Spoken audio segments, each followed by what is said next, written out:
আহ দেরি না করে আমাদের আজকে আলোচকের পরিচয় দিয়ে শুরু করব আমি। মোহাম্মদ অমিত হাসান সোহাগ বর্তমানে উত্তর ইউনিভার্সিটি বাংলা বিভাগের কর্মরত রয়েছেন। এর পাশাপাশি তিনি আন্তর্জাতিক মাতৃভাষা ইনস্টিটিউটের IMLI একজন রিসার্চ ফেলো। তিনি জাহাঙ্গীরনগর বিশ্ববিদ্যালয়ের নাটক ও নাট্যতত্ত্ব বিভাগ থেকে স্নাতক ও স্নাতকোত্তর ডিগ্রি অর্জন করেন। বর্তমানে তিনি একই বিশ্ববিদ্যালয়ে ইউজিসি রিসার্চ ফেলো হিসেবে পিএইচডি গবেষণায় নিয়োজিত আছেন। তার গবেষণার মূল ক্ষেত্র মূলত বাংলাদেশের আদিবাসী জনগোষ্ঠীর নাট্য, চলচ্চিত্র অধ্যয়ন এবং আদিবাসী সাংস্কৃতিক ও ভাষাগত ঐতিহ্য সংরক্ষণ। বাংলাদেশের প্রখ্যাত প্রকাশনী ইউপিএল থেকে সাঁওতাল নৃগোষ্ঠী নাট্য ডাঙুয়া কারা শীর্ষক তার একটি গবেষণা গ্রন্থ প্রকাশিত হয়েছে। এছাড়া বাংলাদেশ ফিল্ম আর্কাইভ এবং আন্তর্জাতিক মাতৃভাষা ইনস্টিটিউটের ফেলো হিসেবে তিনি আদিবাসীদের বিলুপ্তপ্রায় ভাষা থার এবং চলচ্চিত্রে আদিবাসী জনগোষ্ঠীর উপস্থাপন নিয়ে অত্যন্ত গুরুত্বপূর্ণ কিছু মৌলিক গবেষণা সম্পন্ন করেছেন। একাডেমিক জগতের বাইরেও তিনি একজন থিয়েটার কর্মী হিসেবে আশিনগর থিয়েটারে যুক্ত আছেন। আমাদের আলোচকের পরিচয় আপাতত এখানেই শেষ, বাকিটা আমাদের আলোচনা শুনতে শুনতে আমরা জানতে পারবো হয়তো আলোচকের কাছ থেকে। ওকে, ধন্যবাদ পূর্বা। আহ, এবং বিশেষ করে ধন্যবাদ বৈঠককে আজকে এই আলোচনায় আমাকে এখানে ডেকেছেন এই জন্য। তো আমাদের আলোচনার শিরোনাম হচ্ছে বাংলাদেশের ফোর্থ সিনেমায় আদিবাসী জনগোষ্ঠী, পরিপ্রেক্ষিত মরথেঙ্গারি ও কল্পনা নট ইমাজিনেশন।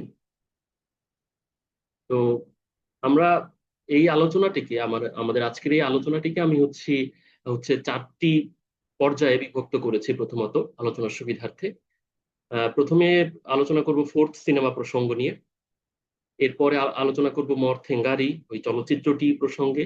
এরপরে আলোচনা করব কল্পনা নট ইমাজিনেশন এই সিনেমাটা নিয়ে। এবং শেষে আমরা আলোচনা করব হচ্ছে মূল যে বিষয়বস্তু, মানে হচ্ছে বাংলাদেশের ফোর্থ সিনেমায় আদিবাসী জনগোষ্ঠীকে উপস্থাপনের যে কৌশল, সেই কৌশলের বিষয়ে। মূলত আলোচনার ধারাবাহিকতার এই বিষয়টি আমি প্রথমে আপনাদের উদ্দেশ্যে বলে রাখলাম, তাতে হচ্ছে বুঝতে সুবিধা হবে যে আমরা কোন বিষয়ের পরে কোন বিষয়ে প্রবেশ করব। তো আমি এই ছবিতে আপনারা দেখতে পাচ্ছেন, ইনি হচ্ছেন নিউজিল্যান্ডের মাওরি জনগোষ্ঠীর একজন প্রতিনিধি এবং তিনি একজন খ্যাতিমান চলচ্চিত্র নির্মাতা এবং তাত্ত্বিক, বেরি বার্কলে। তিনি বিশ্ব চলচ্চিত্রে আদিবাসীদের যে অধিকার এবং আত্মনিয়ন্ত্রণ প্রতিষ্ঠার যে লড়াই, সেই লড়াইয়ের একজন অংশীজন, গুরুত্বপূর্ণ অংশীজন, এবং তিনি এই লড়াইয়ে নতুন যে কনসেপ্টটা নিয়ে আসেন সেটা হলো ফোর্থ সিনেমা কনসেপ্ট বা চতুর্থ সিনেমা।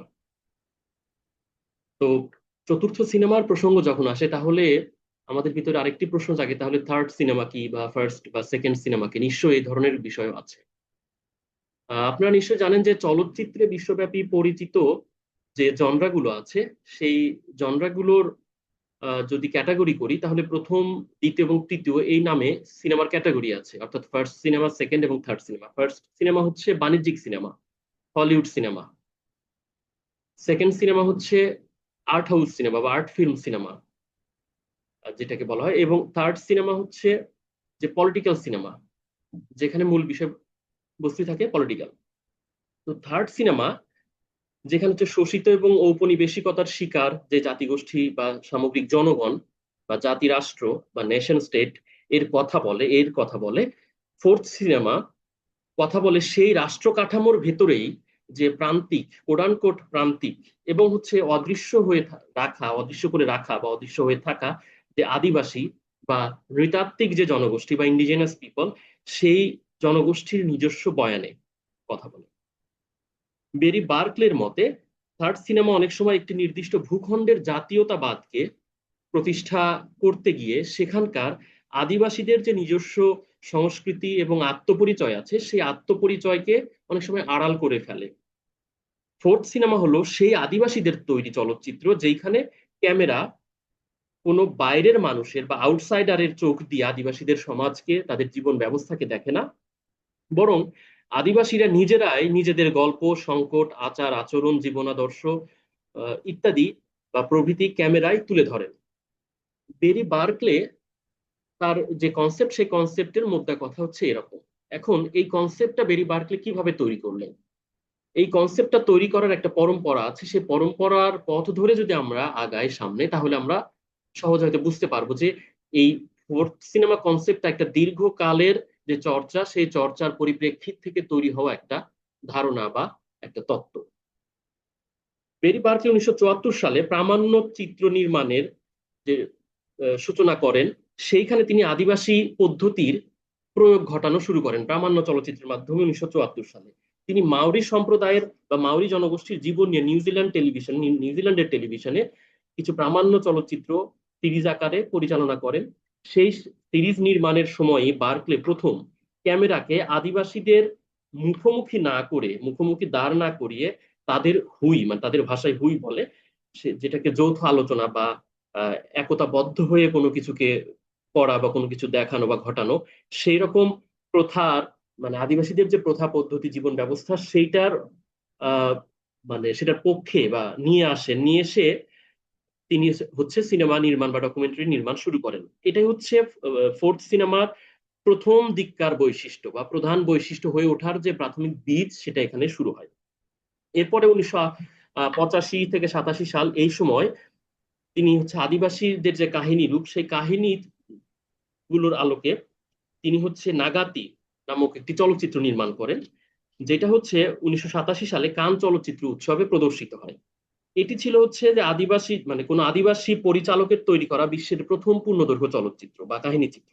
এই নাগাতির যে বৈশ্বিক প্রদর্শনী এবং পরবর্তীতে হাওয়াইয়ের আদিবাসী দর্শকদের যে প্রতিক্রিয়া, সেটা দেখে বার্কলে বুঝতে পারলেন যে আদিবাসী চলচ্চিত্রের দর্শক এবং যে মনস্তত্ত্ব, সেটা হচ্ছে মূল ধারার যে বা হচ্ছে মেইন স্ট্রিমে যে জনগোষ্ঠী, একটি জাতির বা একটি রাষ্ট্রের, তাদের মনস্তত্ত্ব থেকে সম্পূর্ণ আলাদা এবং স্বতন্ত্র, যা এই সময় বেরি বার্কলেকে নতুন তত্ত্ব নিয়ে আসার ব্যাপারে উৎসাহিত করে এবং তিনি বুঝতে পারেন যে এখন নতুন কিছু নিয়ে আসার সময়। এরপর 1990 সালে তারই প্রেক্ষাপটে তিনি তার প্রথম তাত্ত্বিক গ্রন্থ আওয়ার ওন ইমেজ, এই গ্রন্থটা লেখেন। তো এই বইয়ে তিনি চলচ্চিত্র নির্মাণকে আদিবাসী প্রথা বা যেটাকে মারায়ে বলে, সে মারায়ে পদ্ধতির সাথে তুলনা করেন এবং আদিবাসীদেরকে চিত্রায়নে পারস্পরিক যে দায়বদ্ধতা আছে এবং দায়বদ্ধতা ও নিজস্ব ভাবমূর্তি রক্ষার যে প্রয়োজনীয়তা, সেটা বিস্তারিতভাবে আলোচনা করেন। এই বইটি ছিল ফোর্থ সিনেমার ধারণার প্রথম তাত্ত্বিক ভিত্তি। এরপর 1991 সালে আহ, তিনি হচ্ছে একটা প্রবন্ধ লেখেন, সেটা হচ্ছে হাইজিং আওয়ার ইমেজ ডেস্টিনি শিরোনামে।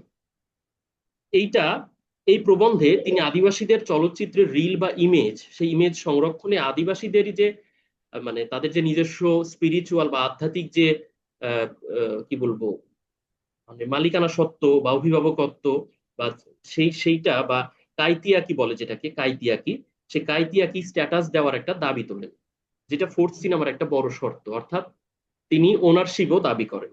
এরপরে 1992 সালের দিকে যে তিনি আহ জোনাথন ডেনিস এবং হচ্ছে জ্যান রিয়েঙ্গিয়ারা সম্পাদিত একটা বই লেখেন, সেটা হচ্ছে অ্যামাংস্ট ল্যান্ডস্কেপ নামে। এইখানে তিনি হচ্ছে তার প্রামাণ্য চলচ্চিত্র দ্য নেগলেক্টেড মিরাকল এর অভিজ্ঞতা তুলে ধরেন এবং তুলে ধরে বলেন যে চলচ্চিত্রের উপর আদিবাসীদের নিয়ন্ত্রণ থাকার অর্থ হলো তার সার্বভৌমত্বের মর্যাদা রক্ষা করা। অর্থাৎ তিনি বুঝতে পারেন যে ভবিষ্যতে আদিবাসীদের যে আত্মমর্যাদা, সেই আত্মমর্যাদা রক্ষা বা অধিকার প্রতিষ্ঠার একটা টুল বা অস্ত্র হতে পারে চলচ্চিত্র। এরপর 2002 সালে 17 সেপ্টেম্বর অকল্যান্ড ইউনিভার্সিটিতে সেলিব্রেটিং ফোর্থ সিনেমা শিরোনামে তিনি একটা লেকচার বা একটা বক্তৃতা প্রদান করেন। তো ওই দিন তিনি আনুষ্ঠানিকভাবে বিশ্বে চলচ্চিত্রের প্রথম, দ্বিতীয় এবং তৃতীয় ধারার সমান্তরালে ফোর্থ সিনেমা, এই শব্দবন্ধ বা আমরা যেটাই বলি কনসেপ্টটা পৃথিবীর সামনে উপস্থাপন করেন। এই বক্তৃতার প্রেক্ষিতে 2003 সালের জুলাইয়ে সেলিব্রেটিং ফোর্থ সিনেমা নামে হচ্ছে ইলিউশনস ম্যাগাজিনে একটা হচ্ছে এই তার বক্তৃতাটা লিখিত আকারে প্রকাশ পায়, সেইটাকে আরেকটু পরিমার্জন করে তাত্ত্বিক চূড়ান্ত গ্রন্থটা প্রকাশ করেন তিনি 2005 সালে অকল্যান্ড ইউনিভার্সিটি প্রেস থেকে। তার এই সিনেমাটা প্রকাশ, তার এই গ্রন্থটা প্রকাশ পায় সেটার নাম হচ্ছে Mana Tuturu Maori treasures and intellectuals property rights, এই শিরোনামে। এই গ্রন্থে তিনি ফোর্থ সিনেমার তত্ত্বকে আইনের কাঠামোর সাথে যুক্ত করেন। তিনি দেখান কিভাবে আদিবাসীদের চিত্র এবং ঐতিহ্যকে নিছক বাণিজ্যিক যে সম্পত্তি বা কপিরাইটের অধীনে না এনে আদিবাসী প্রথাগত আইনের মর্যাদা দিয়ে সংরক্ষণ করা উচিত। অর্থাৎ এই যে আদিবাসীদের যে রাইটস, সেটাকে শুধু রাষ্ট্রের বাণিজ্যিক সম্পত্তির মধ্যে কিংবা রাষ্ট্রীয় যে কপিরাইট সেটার মালিকানা সত্ত্ব না দিয়ে এইটার মালিকানা সত্ত্ব যে আদিবাসী জনগোষ্ঠীর যে প্রথাগত ব্যবস্থা আছে, আইন আছে, পদ্ধতি আছে, তার অধীনে দেওয়ার দাবি করেন। 2006 সালে তার এই যে তাত্ত্বিক লড়াইয়ের শেষ পর্যায়ে তিনি ব্যক্তিগতভাবে পিস্তল অন দ্য টেবল শিরোনামে একটি স্বাধীন প্রতিবেদন বা ছোট পুস্তিকা প্রকাশ করেন। তো এই বছর তিনি ওয়াওরাপা অঞ্চলে মাঠ পর্যায়ে আদিবাসী যুবকদের নিয়ে রাঙ্গিহুয়া কামা নামক একটি কর্মশালা শুরু করেন। এর উদ্দেশ্য ছিল যে আদিবাসী সম্প্রদায় যেন বাইরের কোনো বড় পরিচালকের মুখাপেক্ষী না হয়ে নিজেরাই নিজেদের প্রত্যন্ত অঞ্চলের যে দৈনন্দিন জীবন, সেই জীবন ক্যামেরা দিয়ে রেকর্ড এবং ডিজিটাল আর্কাইভ করতে পারে। বার্কলের মতে তার এই প্রচেষ্টা ছিল হচ্ছে ফোর্থ সিনেমার বাস্তব রূপায়ণের একটি চূড়ান্ত ধাপ। আচ্ছা, তত্ত্বায়নের ক্ষেত্রে তিনি, এরপর আমরা আসি তার যে তিনি কি বলেছেন আসলে ফোর্থ সিনেমা সম্পর্কে। তো তত্ত্বায়নের ক্ষেত্রে কয়েকটা গুরুত্বপূর্ণ লেখা ইতিমধ্যে বিভিন্ন গবেষক লিখেছেন। এর মধ্যে হচ্ছে যে our own image, a story of Maori film maker এবং সেলিব্রেটিং ফোর্থ সিনেমা, এই দুটো হচ্ছে খুব গুরুত্বপূর্ণ। তো ফোর্থ সিনেমার সংজ্ঞায় বেরি বার্কলে ফোর্থ সিনেমাকে বলছেন ইন্ডিজেনাস সিনেমা বা আদিবাসী চলচ্চিত্র, যেটা আধুনিক জাতিরাষ্ট্রের যে সীমানা এবং তার জাতীয় যে অর্থোডক্সি বা প্রাতিষ্ঠানিক যে কাঠামো, সেই কাঠামোর বাইরে অবস্থান করে। সেইখানে বার্কলে কি বলছে? বার্কলে বলছে যে আমি করবো কিনা পুরোটা, যে I am going to propose here this afternoon that there is a category which can legitimately be called fourth cinema, by which I mean indigenous cinema. That's indigenous with a capital I. I made up the phrase fourth cinema for my own satisfaction. I have been using it here and abroad for some years now, but outside my own head, there may be no such thing as fourth cinema. The phrase fourth cinema comes as a late addition to the first, second, third cinema framework with which we will be familiar. First cinema being American cinema, second cinema art house cinema, and third cinema the cinema of the so-called third world. এই third cinema, যেখানে third সিনেমার বৈশিষ্ট্যের মধ্যে যে ঔপনিবেশিক শক্তির এক ধরনের উপস্থিতি আছে, তো যার কারণে থার্ড সিনেমা যেখানে ঔপনিবেশিক শক্তির বিরুদ্ধে সামগ্রিক জাতিরাষ্ট্র বা জাতীয়তাবাদ প্রতিষ্ঠার কথা বলে, পার্কে দেখিয়েছেন যে সেই আধুনিক রাষ্ট্র কাঠামো নিজেই তার ভেতরে থাকা আদিবাসীদের গ্রাস বা অদৃশ্য করে ফেলে।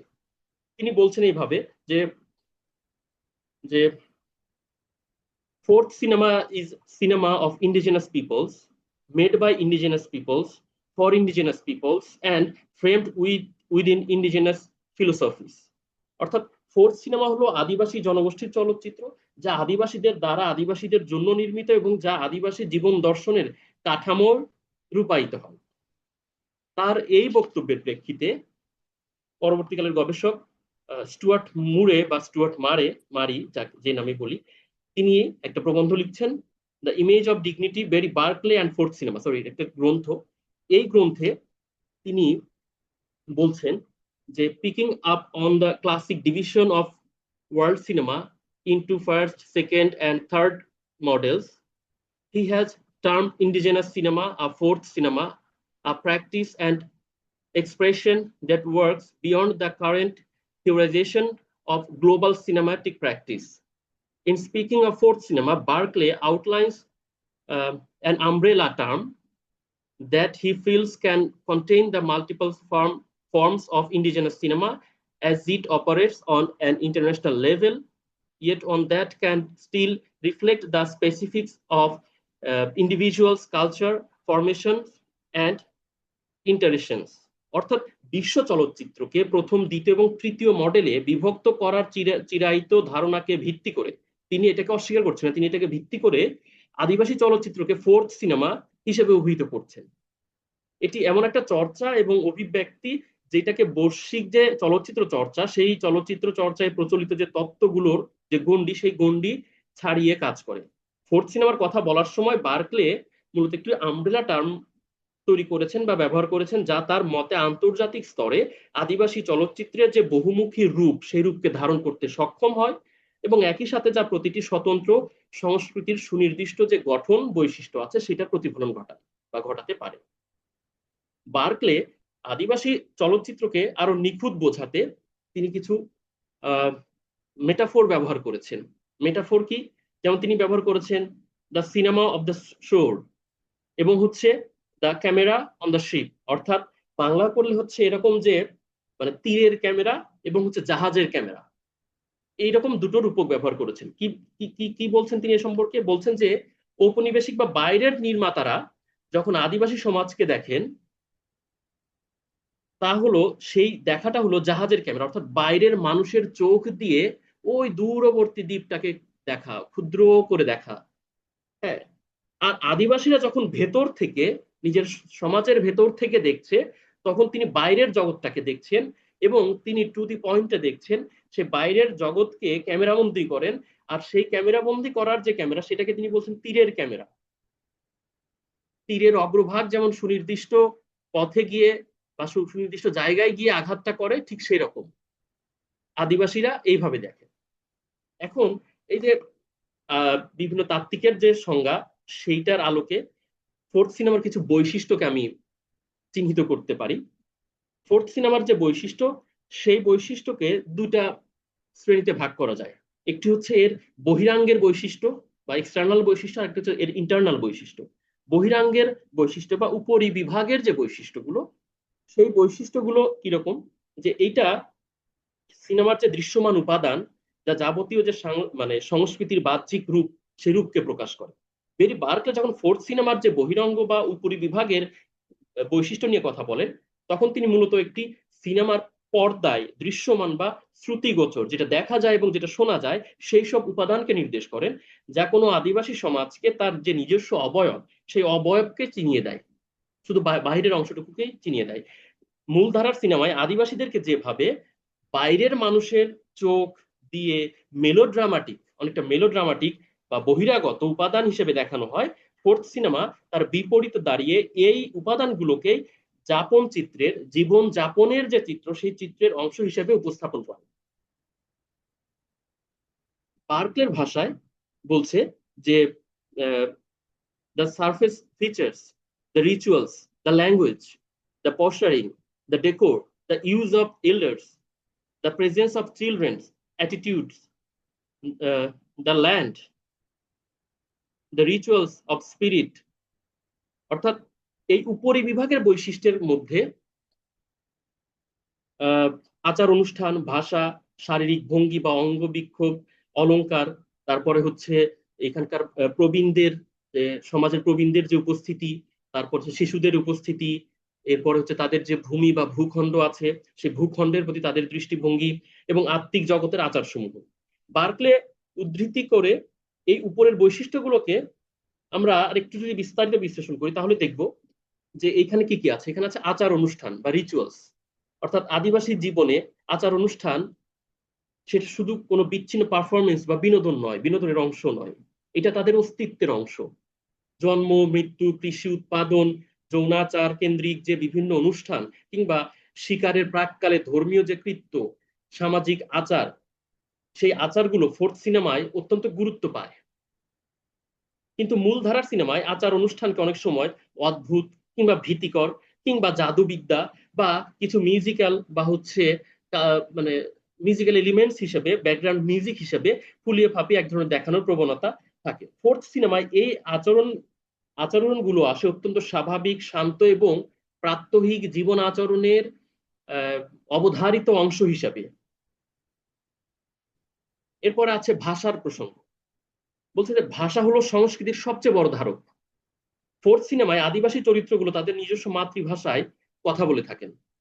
কিন্তু বাণিজ্যিক সিনেমায় আমরা দেখব যে আদিবাসীদের ভাঙা ভাঙা যে প্রধান ভাষা, অর্থাৎ তার আদিবাসী ভাষার সঙ্গে বাংলার মিশ্রণ, কখনো ইংরেজির মিশ্রণ, এইসব মিশ্রণে এক ধরনের কথা বলতে দেখা যায়, যা তাদেরকে এক ধরনের হাসির পাত্রে কখনো কখনো পরিণত করে, কখনো তাদেরকে অশিক্ষিত কিংবা এলিয়েনেট পিপল হিসাবে হাজির করে, বা এক ধরনের আহ, আমাদের কাছে এক ধরনের ন্যারেটিভ তৈরি করে। ফোর্থ সিনেমা আদিবাসী ভাষাকে তার নিজস্ব যে গাম্ভীর্য, তার নিজস্ব যে ভাবাদর্শ, তার বচন ভঙ্গির যে গভীরতা, তার যে দর্শনের প্রগাঢ়তা, সেই সবকে পর্দায় তুলে ধরে, যা তাদের যে সাংস্কৃতিক সার্বভৌমত্ব সেটাকে প্রকাশ করে। এরপর আছে শরীর, মানে শরীরীয় ভঙ্গি, বা যেটাকে আমরা অঙ্গ বিক্ষোভ বলতে পারি। আমাদের অ্যাটিটিউড, আমাদের যে মুভমেন্ট, এই মুভমেন্টের ভিন্নতা আছে। বিভিন্ন জনগোষ্ঠীর বসার বিভিন্ন ধরনের আদব কায়দা আছে, নিয়ম রীতি আছে। হ্যাঁ, গৃহে প্রবেশের পরে তাকে ওয়েলকাম করার কিছু শারীরিক ভঙ্গি আছে।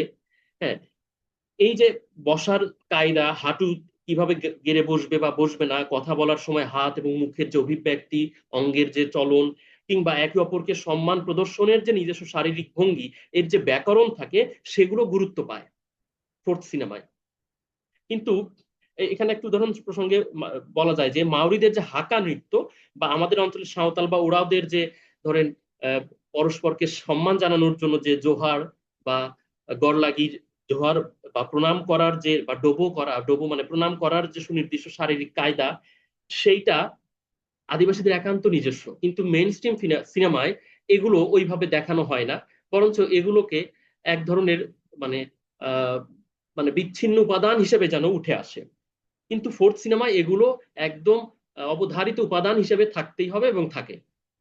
এরপরে অলংকারের প্রসঙ্গ আছে, যে এর মধ্যে রয়েছে ধরেন আদিবাসীদের নিজস্ব পোশাক, তাদের ট্যাটু বা উল্কি, তাদের গয়না, ঘরের ভেতরের সাজসজ্জা, মাটির দেয়ালের আলপনা, কিংবা স্থাপত্য শৈলী, এরকম বিষয়গুলো, যেগুলো তাদের নিজস্ব সিনেমার ভিতরে খুব গুরুত্বের সাথে স্থান পায়। এছাড়াও ওই আদিবাসীদের যে বাড়ি, তাদের গোত্র ভিত্তিক বাড়ির যে নকশার প্যাটার্নের ভিন্নতা আছে, সেইটা তারা খুব গুরুত্বের সঙ্গে তুলে ধরে, কারণ তারা এগুলো গুরুত্ব দিয়ে অনুধাবন করে। আচ্ছা, এরপরে প্রবীণদেরকে, মানে আমি বেশি বড় করছি না, এখানে একটু স্কিপ করে যাচ্ছি, আমি শুধু সংক্ষেপে বলে যাচ্ছি যে প্রবীণ জনগোষ্ঠীর অন্তর্ভুক্তির ক্ষেত্রেও নিজস্ব দৃষ্টিভঙ্গি আছে, যেটা এই ফোর্থ সিনেমায় খুব গুরুত্বের সাথে উঠে আসে। শিশুদের অ্যাটিটিউড, কিংবা শিশুদের সঙ্গে তাদের যে আচরণ কেমন, সেই সম্পর্কেও তাদের নিজস্ব যে বৈশিষ্ট্য আছে, সেগুলো ফোর্থ সিনেমায় উঠে আসবে।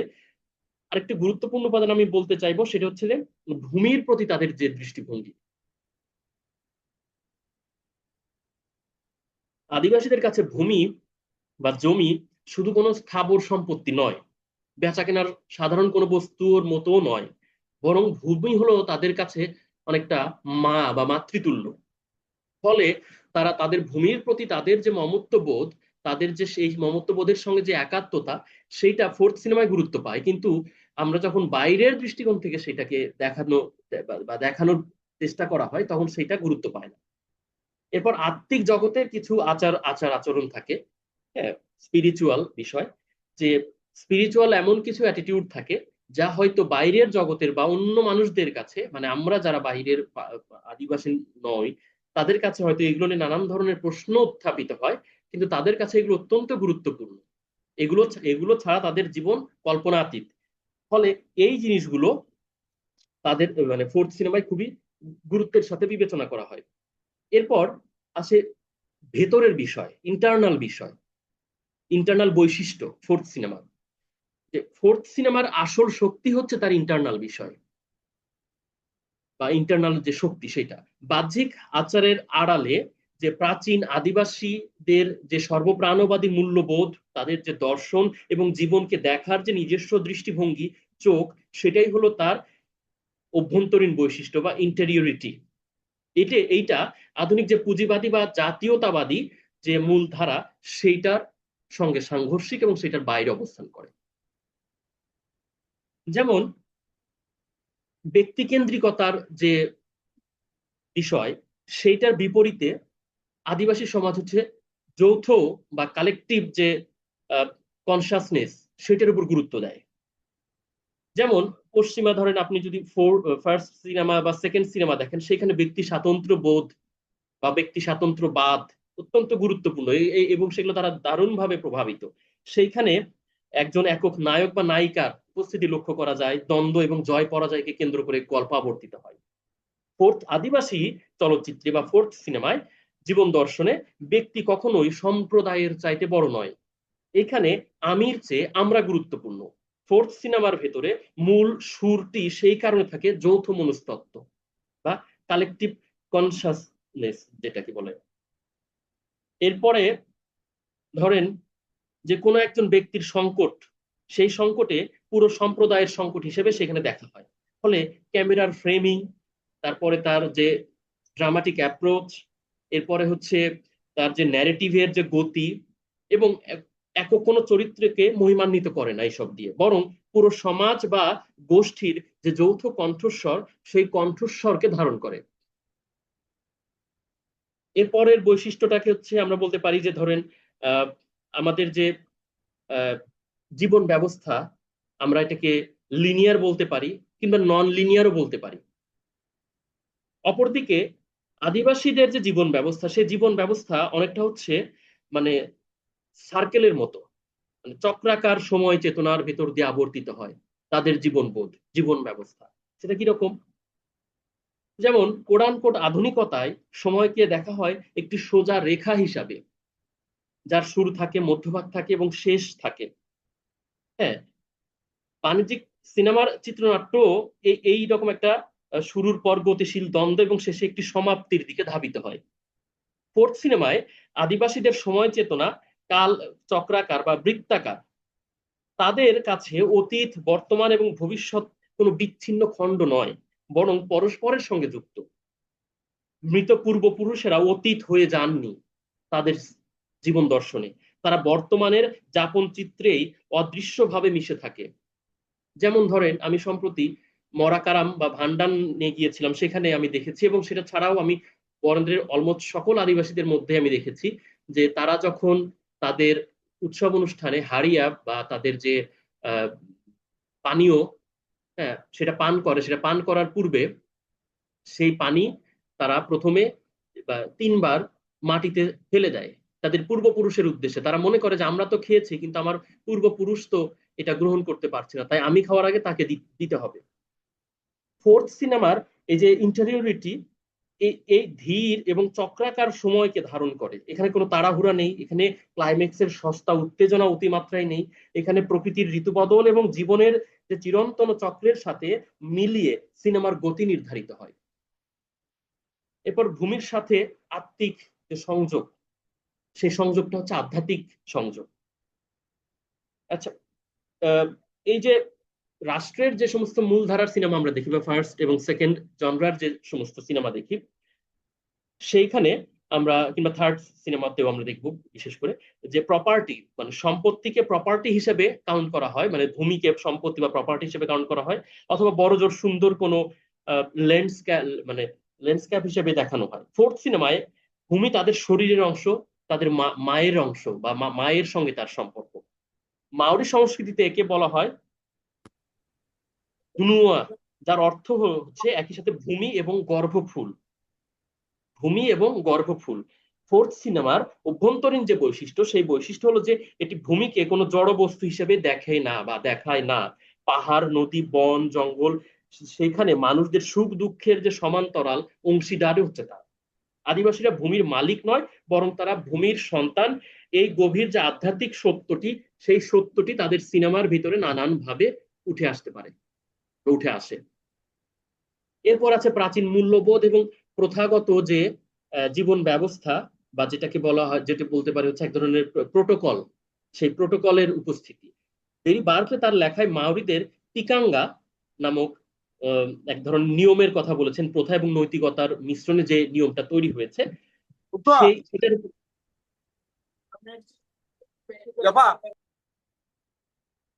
আচ্ছা কেউ আচ্ছা, তো এটার উপর জোর দিয়েছেন ফোর্থ সিনেমার ভেতর এই প্রোটোকল গুলোকে একটা অলঙ্ঘনীয় বিধান হিসেবে দেখাতে হবে। গল্পে কি দেখানো হবে, কতটুকু দেখানো হবে, কিভাবে দেখানো হবে, তা আধুনিক সেন্সর বোর্ড নির্ধারণ করে অনেক সময়। কিন্তু এই এই যখন ফোর্থ সিনেমা হয়, তখন এটা সেন্সর বোর্ডের কর্তৃত্ব এখানে থাকবে না। এইখানে কর্তৃত্ব থাকবে হচ্ছে ওই সমাজের মানুষদের যে প্রথাগত যে আহ, বিচারিক ব্যবস্থা কিংবা তাদের কোনো কিছুতে সম্মতি নেওয়ার যে প্রয়োজন পড়ে সেই সমাজ ব্যবস্থা। যেমন ধরেন কিছু পবিত্র আচার আচরণ, জীবন বা মৃত ব্যক্তির প্রতি সম্মান, বা হচ্ছে মৃত মৃত ব্যক্তিকে সম্মান জানানোর যে কিছু রিচুয়ালস আছে, সেই রকম কিছু অংশ থাকতে পারে। এখন এই অংশগুলো সঠিক কিনা তা সেন্সর বোর্ড হয়তো বুঝবে না, কিন্তু সেটা বুঝবে ওই গ্রামের যারা মুরব্বী আছেন, যারা ওই ওই ওই সমাজটাকে নেতৃত্ব দেন, তারা তাদের কাছ থেকে সেই বিষয়গুলোকে দেখিয়ে নেওয়া। এটা হচ্ছে ফোর্থ সিনেমার বৈশিষ্ট্য। এই ফোর্থ সিনেমা কখনো সেন্সর বোর্ডে যাবে না, বা সেন্সর বোর্ডের ধারই ধারবে না। এগুলো আমরা পরে কথা বলবো। তো ফোর্থ সিনেমার ভেতরে মর্যাদাবোধ এবং এই গোপনীয়তাকে বেশ কিছু, মানে এই ধরনের যে গোপনীয়তা থাকে সেটাকে শ্রদ্ধার সঙ্গে উপস্থাপন করতে হবে। আচ্ছা, এরপর হচ্ছে ক্যামেরার রূপান্তর। ফোর্থ সিনেমার একটা বৈশিষ্ট্য, ক্যামেরা হচ্ছে এখানে অস্ত্র। এখানে অস্ত্র যুদ্ধের অস্ত্র নয়, কামান কিংবা গোলা বারুদ নয়, এখানে যুদ্ধের অস্ত্র হচ্ছে ক্যামেরা। এটাই এই অস্ত্র থেকে আস্থা এবং মর্যাদা অর্জনের অস্ত্র হয়ে ওঠে। আচ্ছা, আমি এটা নিয়ে বেশি আলাপ করবো না। আমি যাবো হচ্ছে সার্বভৌমত্ব এবং ইন্ডিজেনাস যে গেজ, সেটার প্রতি তাদের যে মানে মনোভাব। ফোর্থ সিনেমায় কি বলছে, যে চলচ্চিত্র তত্ত্বে মেল গেজ বা হোয়াইট গেজ নিয়ে অনেক আলোচনা হয়, যেখানে ক্যামেরা কোনো নারী বা কৃষ্ণাঙ্গ মানুষকে অপরের চোখ দিয়ে অবজেক্টিফাই বা খাটো করে দেখে। ইন্টেরিয়রিটির বা এই ফোর্থ সিনেমার যে অভ্যন্তরীণ যে দর্শন, সেই বা বৈশিষ্ট্য, এই ইন্টেরিয়রিটির সবচেয়ে বড় শক্তি হলো এর নিজস্ব দৃষ্টি বা ইন্ডিজেনাস গেজ। এইখানে আদিবাসী মানুষ নিজেকে কোনো নৃতাত্ত্বিক, কোট নৃতাত্ত্বিক জাদুঘরের প্রদর্শনী বা দয়ার পাত্র হিসাবে উপস্থাপন করে না। তারা নিজেদের ইতিহাসের যে সাবজেক্ট বা প্রধান চরিত্র হিসেবে নিজেদের যে মূল্যায়ন, সেই মূল্যায়নটা করে। বাইরের দর্শক সিনেমাটি কিভাবে দেখবে, তারা তার চেয়ে সেটা গুরুত্বপূর্ণ নয়, তার চেয়ে আদিবাসী সম্প্রদায় নিজের আয়নায় নিজেকে কিভাবে দেখছে সেটি এখানে মুখ্য বিষয়। তো আমি এই বৈশিষ্ট্যগুলো শেষের দিকে নিয়ে আসছি। বেরি বার্কলের এই যে তত্ত্ব, সেই বহিরাঙ্গ যদি হয় ফোর্থ সিনেমার শরীর, তবে অন্তরঙ্গ বা ইন্টেরিয়রিটি হলো এই ফোর্থ সিনেমার আত্মা, বা এর কি বলবো, আত্মাই বলি তাহলে সকলের বুঝতে সুবিধা হবে। এই এই যে অন্তরাঙ্গ বা ভেতরের যে ইন্টেরিয়রিটি, এই বৈশিষ্ট্যের কারণে ফোর্থ সিনেমা কোনো সাধারণ ডকুমেন্টারি বা নৃতাত্ত্বিক যে প্রামাণ্য চিত্র সেইটা নয়, বরং এটা আদিবাসী জীবন দর্শন, আত্মনিয়ন্ত্রণ অধিকার এবং সাংস্কৃতিক সার্বভৌমত্ব প্রতিষ্ঠার একটি গভীর ও রাজনৈতিক এবং নান্দনিক লড়াই।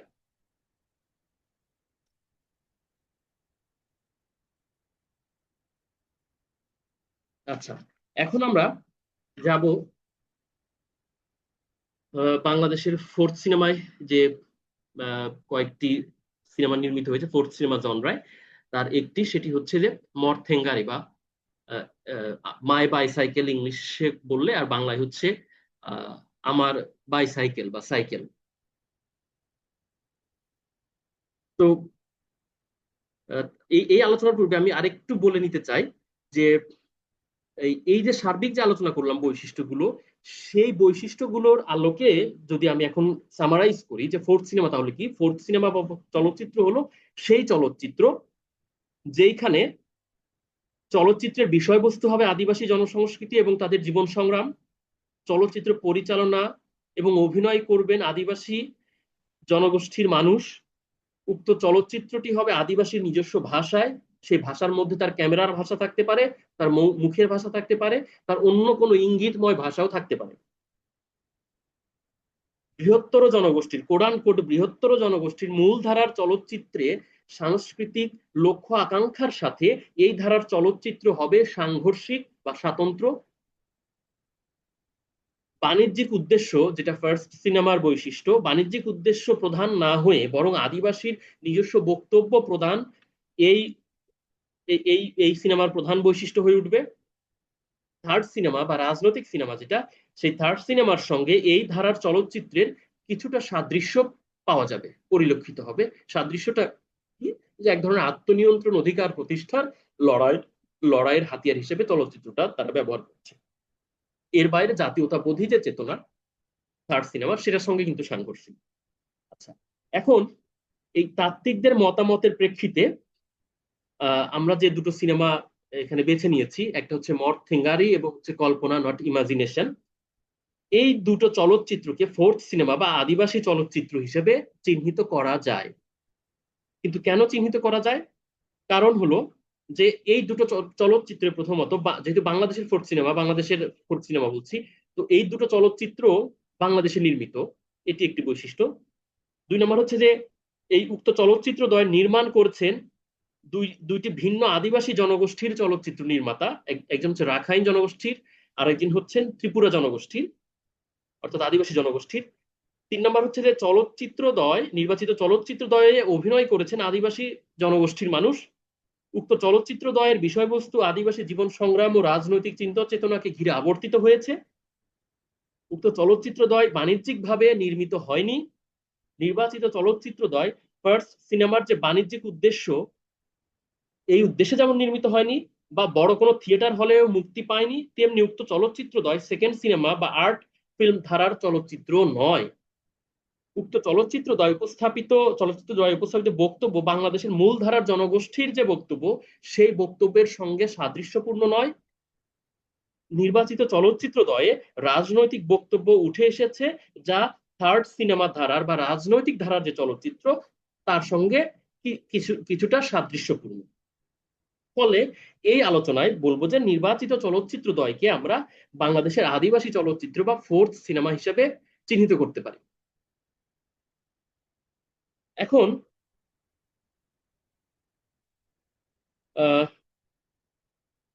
এখন আমি বলতে চাই যে আদিবাসী সংস্কৃতি প্রচলিত ধারার পরিচিত সংস্কৃতি বলয়ের বাইরে বৈচিত্র্যময়, বর্ণিল এবং বহুমাত্রিক সংস্কৃতি হিসেবে গৃহীত হয়েছে এই দুটো চলচ্চিত্র। অধুনা এই এই দুটো মানে এই স্বাধীন ধারার যে চলচ্চিত্র নির্মাণ প্রচেষ্টা বাংলাদেশে, সেই তারই ধারাবাহিক প্রচেষ্টা হিসেবে পার্বত্য চট্টগ্রামে যখন হিল ট্র্যাক ফিল্ম সোসাইটি প্রতিষ্ঠিত হয়েছে, তখন এর অধীনে এই সমস্ত তরুণ চলচ্চিত্র নির্মাতারা এই ধরনের চলচ্চিত্র নির্মাণ করছেন। এখন আমরা যাব হচ্ছে মর্থ থেঙ্গারির আলোচনা প্রসঙ্গে। আলোচনা আমার হয়তো একটু সময় লাগবে, কোনো অসুবিধা আছে কি? সময় নেন। ওকে, আচ্ছা, আমি একটু সংক্ষেপে বলি যে মর্থ থেঙ্গারি এটা হচ্ছে চাকমা ভাষার চলচ্চিত্র। এই চলচ্চিত্রটি পরিচালনা করেছেন অং রাখাইন। তো এই আমি সংক্ষেপে কাহিনীটা বলে তারপর আমরা আলোচনায় ঢুকবো। আলোচনার প্রথমে হচ্ছে আমরা বহিরঙ্গের আলোচনা করব, তারপরে একদম শেষে গিয়ে আমরা যখন হচ্ছে অ্যানালাইসিস করব, সেইখানে গিয়ে আমরা এর ইন্টারনাল বিষয়গুলো নিয়ে আলোচনা করব। তো প্রথমে আমি একটু সংক্ষেপে এই চলচ্চিত্র সম্পর্কে বলি যে এই চলচ্চিত্র একজন চাকমা যুবকের যে জীবন সংগ্রাম এবং পাহাড়ি জীবন বাস্তবতা, সেই বাস্তবতার চলচ্চিত্র মর্থ থেঙ্গারি বা মাই বাইসাইকেল। একজন আদিবাসী যুবক হচ্ছে কমল চাকমা, সে শহরে কাজ করত, কিন্তু একদিন তার চাকরি চলে যায়।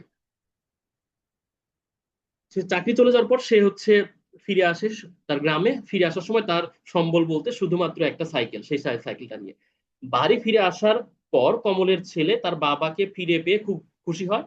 তবে কমলের কাছে যেহেতু সঞ্চয় বলতে আর সাইকেলটা ছাড়া কিছু নেই, তাই এবং হচ্ছে সে নতুন করে চাকরির আশায় শহরে ফিরেও যেতে চায় না, তার সন্তানের প্রতিও তার মায়া আছে। সে জীবন নির্বাহ করার জন্য তাই পাহাড়ে এই সাইকেলটি দিয়ে এক ধরনের কাজ শুরু করে। সে সাইকেল দিয়ে বিভিন্ন পণ্য এবং মানুষকে নিয়ে যাতায়াত শুরু করে বাজারে। তো এভাবে সে তার পরিবারের ভরণ পোষণের ব্যবস্থা করে। একদিন একটা দুর্ঘটনা ঘটে, সেই দুর্ঘটনায় তার সাইকেল থেকে একজন আরোহী পড়ে গিয়ে আহত হয়।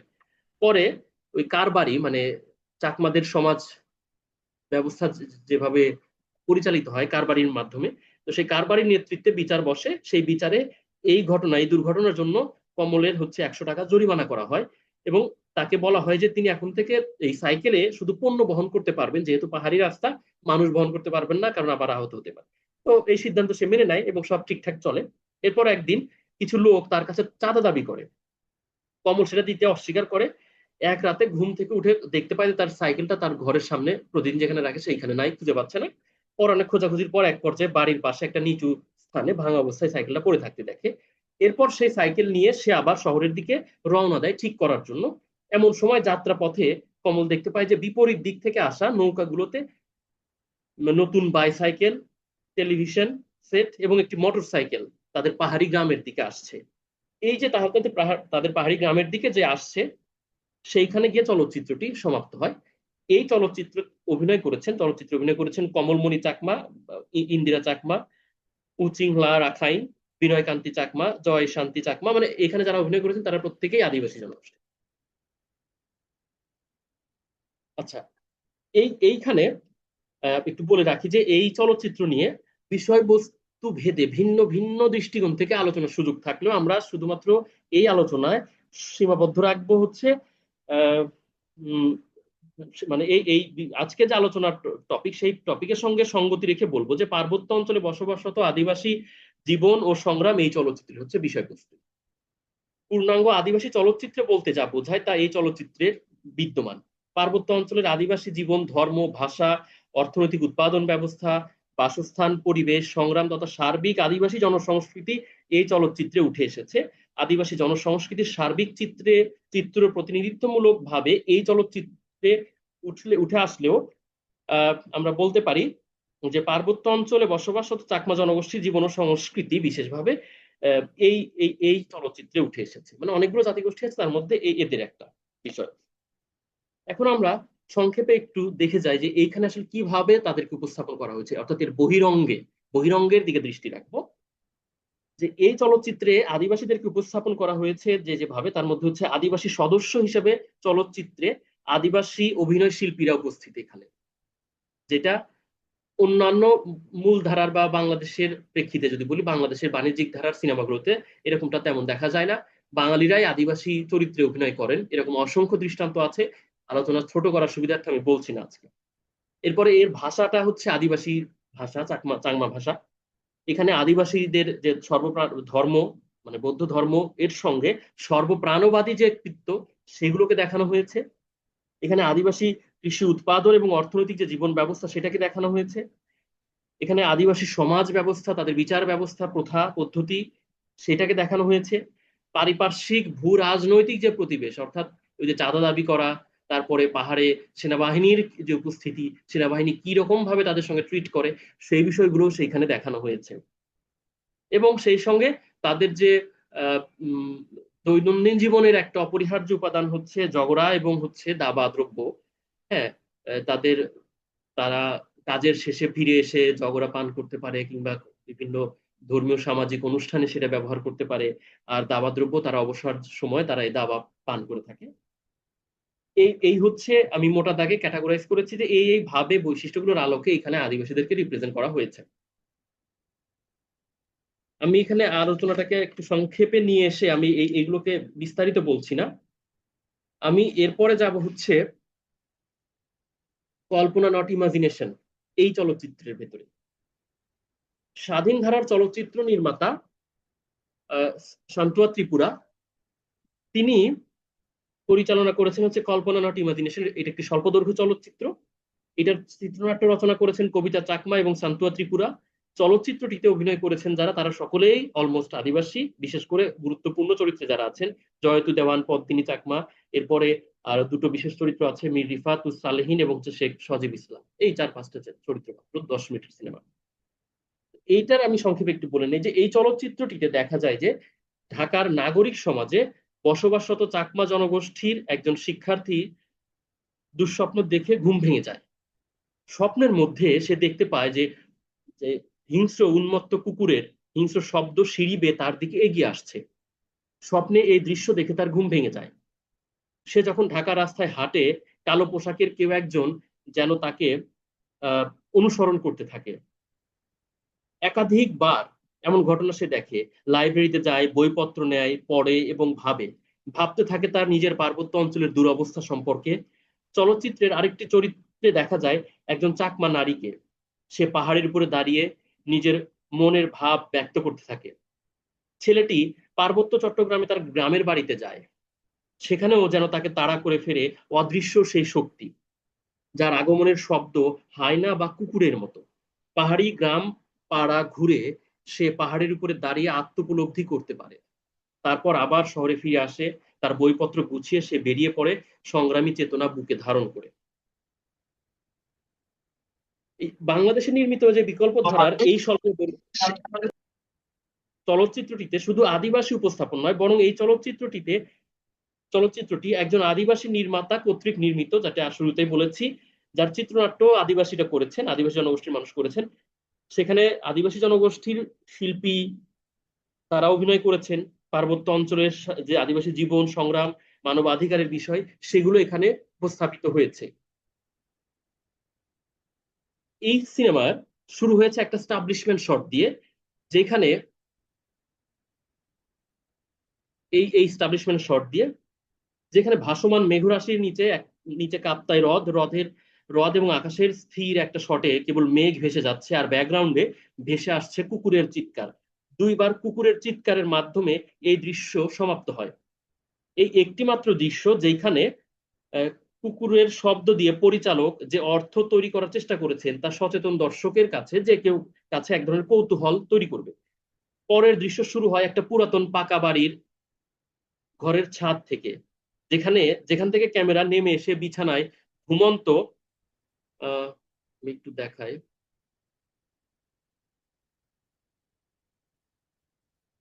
এরকম দেখায় ঘুমন্ত মুখের বলি রেখা, দুশ্চিন্তার ছাপ স্পষ্ট। ক্যামেরা কাট করে যে ভবনে সে ঘুমিয়ে রয়েছে সেই ভবনটিকে কাত হয়ে যেতে দেখায়।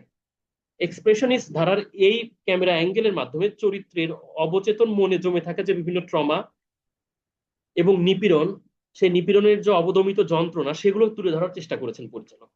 অর্থাৎ অত্যন্ত, যদি বলি যে দুশ্চিন্তাগ্রস্ত হয়ে এসে ঘুমাচ্ছে, এইটা স্পষ্ট হয়ে ওঠে। এই সময় ব্যাকগ্রাউন্ডে কুকুরের যে তাড়া করার শব্দ, ক্ষিপ্র কুকুরের শ্বাস প্রশ্বাসের শব্দের সঙ্গে সঙ্গে ক্যামেরার সামনের দিকে এগুতে থাকে। শর্ট কাট করেই আবার ঘুমন্ত মুখে চিন্তার বলি রেখা দেখা যায়। কাট টু কাট শটের মাধ্যমে এবার দেখা যায় দ্রুত পায়ে সিঁড়ি দিয়ে কেউ একজন তার ঘরের দিকে এগিয়ে যাচ্ছে,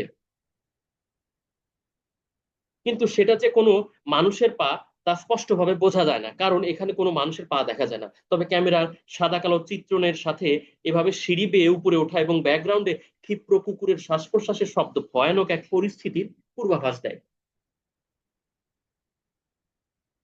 স্বাধীন ধারার স্বল্প দৈর্ঘ্য এই চলচ্চিত্রটিতে কোনো সংলাপ ব্যবহৃত না হলেও ছিল ব্যাকগ্রাউন্ডে ধারা বর্ণনা। এই ধারা বর্ণনার সূত্র ধরে এর বিষয়বস্তুকে বিশ্লেষণ করাটাই যৌক্তিক মনে করা যায়। চলচ্চিত্রটিকে দুটি পর্যায়ে আমরা বিভক্ত করতে পারি। একটি হচ্ছে সাদা কালো, আর একটি হচ্ছে রঙিন। শহুরে জীবনযাপন, কর্মব্যস্ততা তথা নাগরিক বৈচিত্র্যময় কংক্রিটের নগর সাদা কালো দেখিয়েছেন এখানে পরিচালক। অপরদিকে প্রকৃতির নিকটবর্তী যে পাহাড়, মেঘ, ঝর্ণা ও পাহাড়ি মানুষ এবং জনজীবনকে উজ্জ্বল রঙিন করে চলচ্চিত্রের পর্দায় উপস্থাপনের মাধ্যমে পরিচালক ভিন্ন একটা বার্তা দিতে চেয়েছেন। শহরের জীবনযাপনের ব্যস্ততা রয়েছে, কংক্রিটের বিশালত্ব রয়েছে, কিন্তু তাতে জীবন্ত প্রাণ নেই। বিশেষ করে পার্বত্য অঞ্চলে বসবাসরত মানুষের জনজীবন এই কর্মব্যস্ত কংক্রিটের নগরে এসে প্রাণহীন হয়ে ওঠে। সাক্ষাৎকার গ্রহণকালে, আমি যখন এই গবেষণার জন্য সাক্ষাৎকার নেই, তখন সাক্ষাৎকার গ্রহণকালে এই চলচ্চিত্রের পরিচালক তিনি জানান যে নিষ্প্রাণ এবং অপরের দুঃখ অনুধাবনে ব্যর্থ এই নাগরিক সমাজকে বোঝাতে তিনি এই সাদা কালো নগর দেখিয়েছেন। অপরদিকে প্রকৃতি ও প্রাণ প্রাচুর্যে ভরপুর পার্বত্য অঞ্চলের জীবনযাত্রা, ঘর বসতি, মানুষ এবং তাদের সংস্কৃতি উপস্থাপনের সময় তাকে উজ্জ্বল এবং রঙিন করে দেখিয়েছেন। প্রাণ এবং প্রকৃতির মেলবন্ধনে প্রকৃতপক্ষে মানুষ তথা সভ্যতা বেঁচে থাকে। সেই সভ্য জীবনকে সুন্দর এবং রঙিন করে উপস্থাপন কল্পে পরিচালকের নান্দনিক এই শিল্প ভাবনা চলচ্চিত্রে অনুসৃত হয়েছে বলে মনে করা যায়, ধারণা করা যায়। মূলধারার গণমাধ্যম বা চলচ্চিত্র মাধ্যমে শহরকে আমরা যেভাবে দেখি বা দেখানো হয় বা দেখতে অভ্যস্ত, এর বিপরীতে গিয়ে একজন পাহাড়ে বড় হওয়া নাগরিক শহরকে যেভাবে দেখেন বা অনুভব করেন, সেই দেখার এবং অনুভবের অনুভূতি চলচ্চিত্রে এই কালার কন্ট্রাস্টের মাধ্যমে উপস্থাপনের প্রচেষ্টা লক্ষ্য করা যায়। যেটা আমরা প্রথম দিকে আলোচনায় বলেছি যে ক্যামেরা অ্যাঙ্গেলটা এবং দেখানোর দৃষ্টিভঙ্গিটাও যে ভিন্ন। এই যে কালার কন্ট্রাস্টের মাধ্যমে নিজস্ব দৃষ্টিভঙ্গি এবং সচেতন রাজনৈতিক বক্তব্যের মাধ্যমে কল্পনা নট ইমাজিনেশন চলচ্চিত্রটি ফোর্থ সিনেমার যে বৈশিষ্ট্য, সেই বৈশিষ্ট্যটাকেই প্রকাশ করে।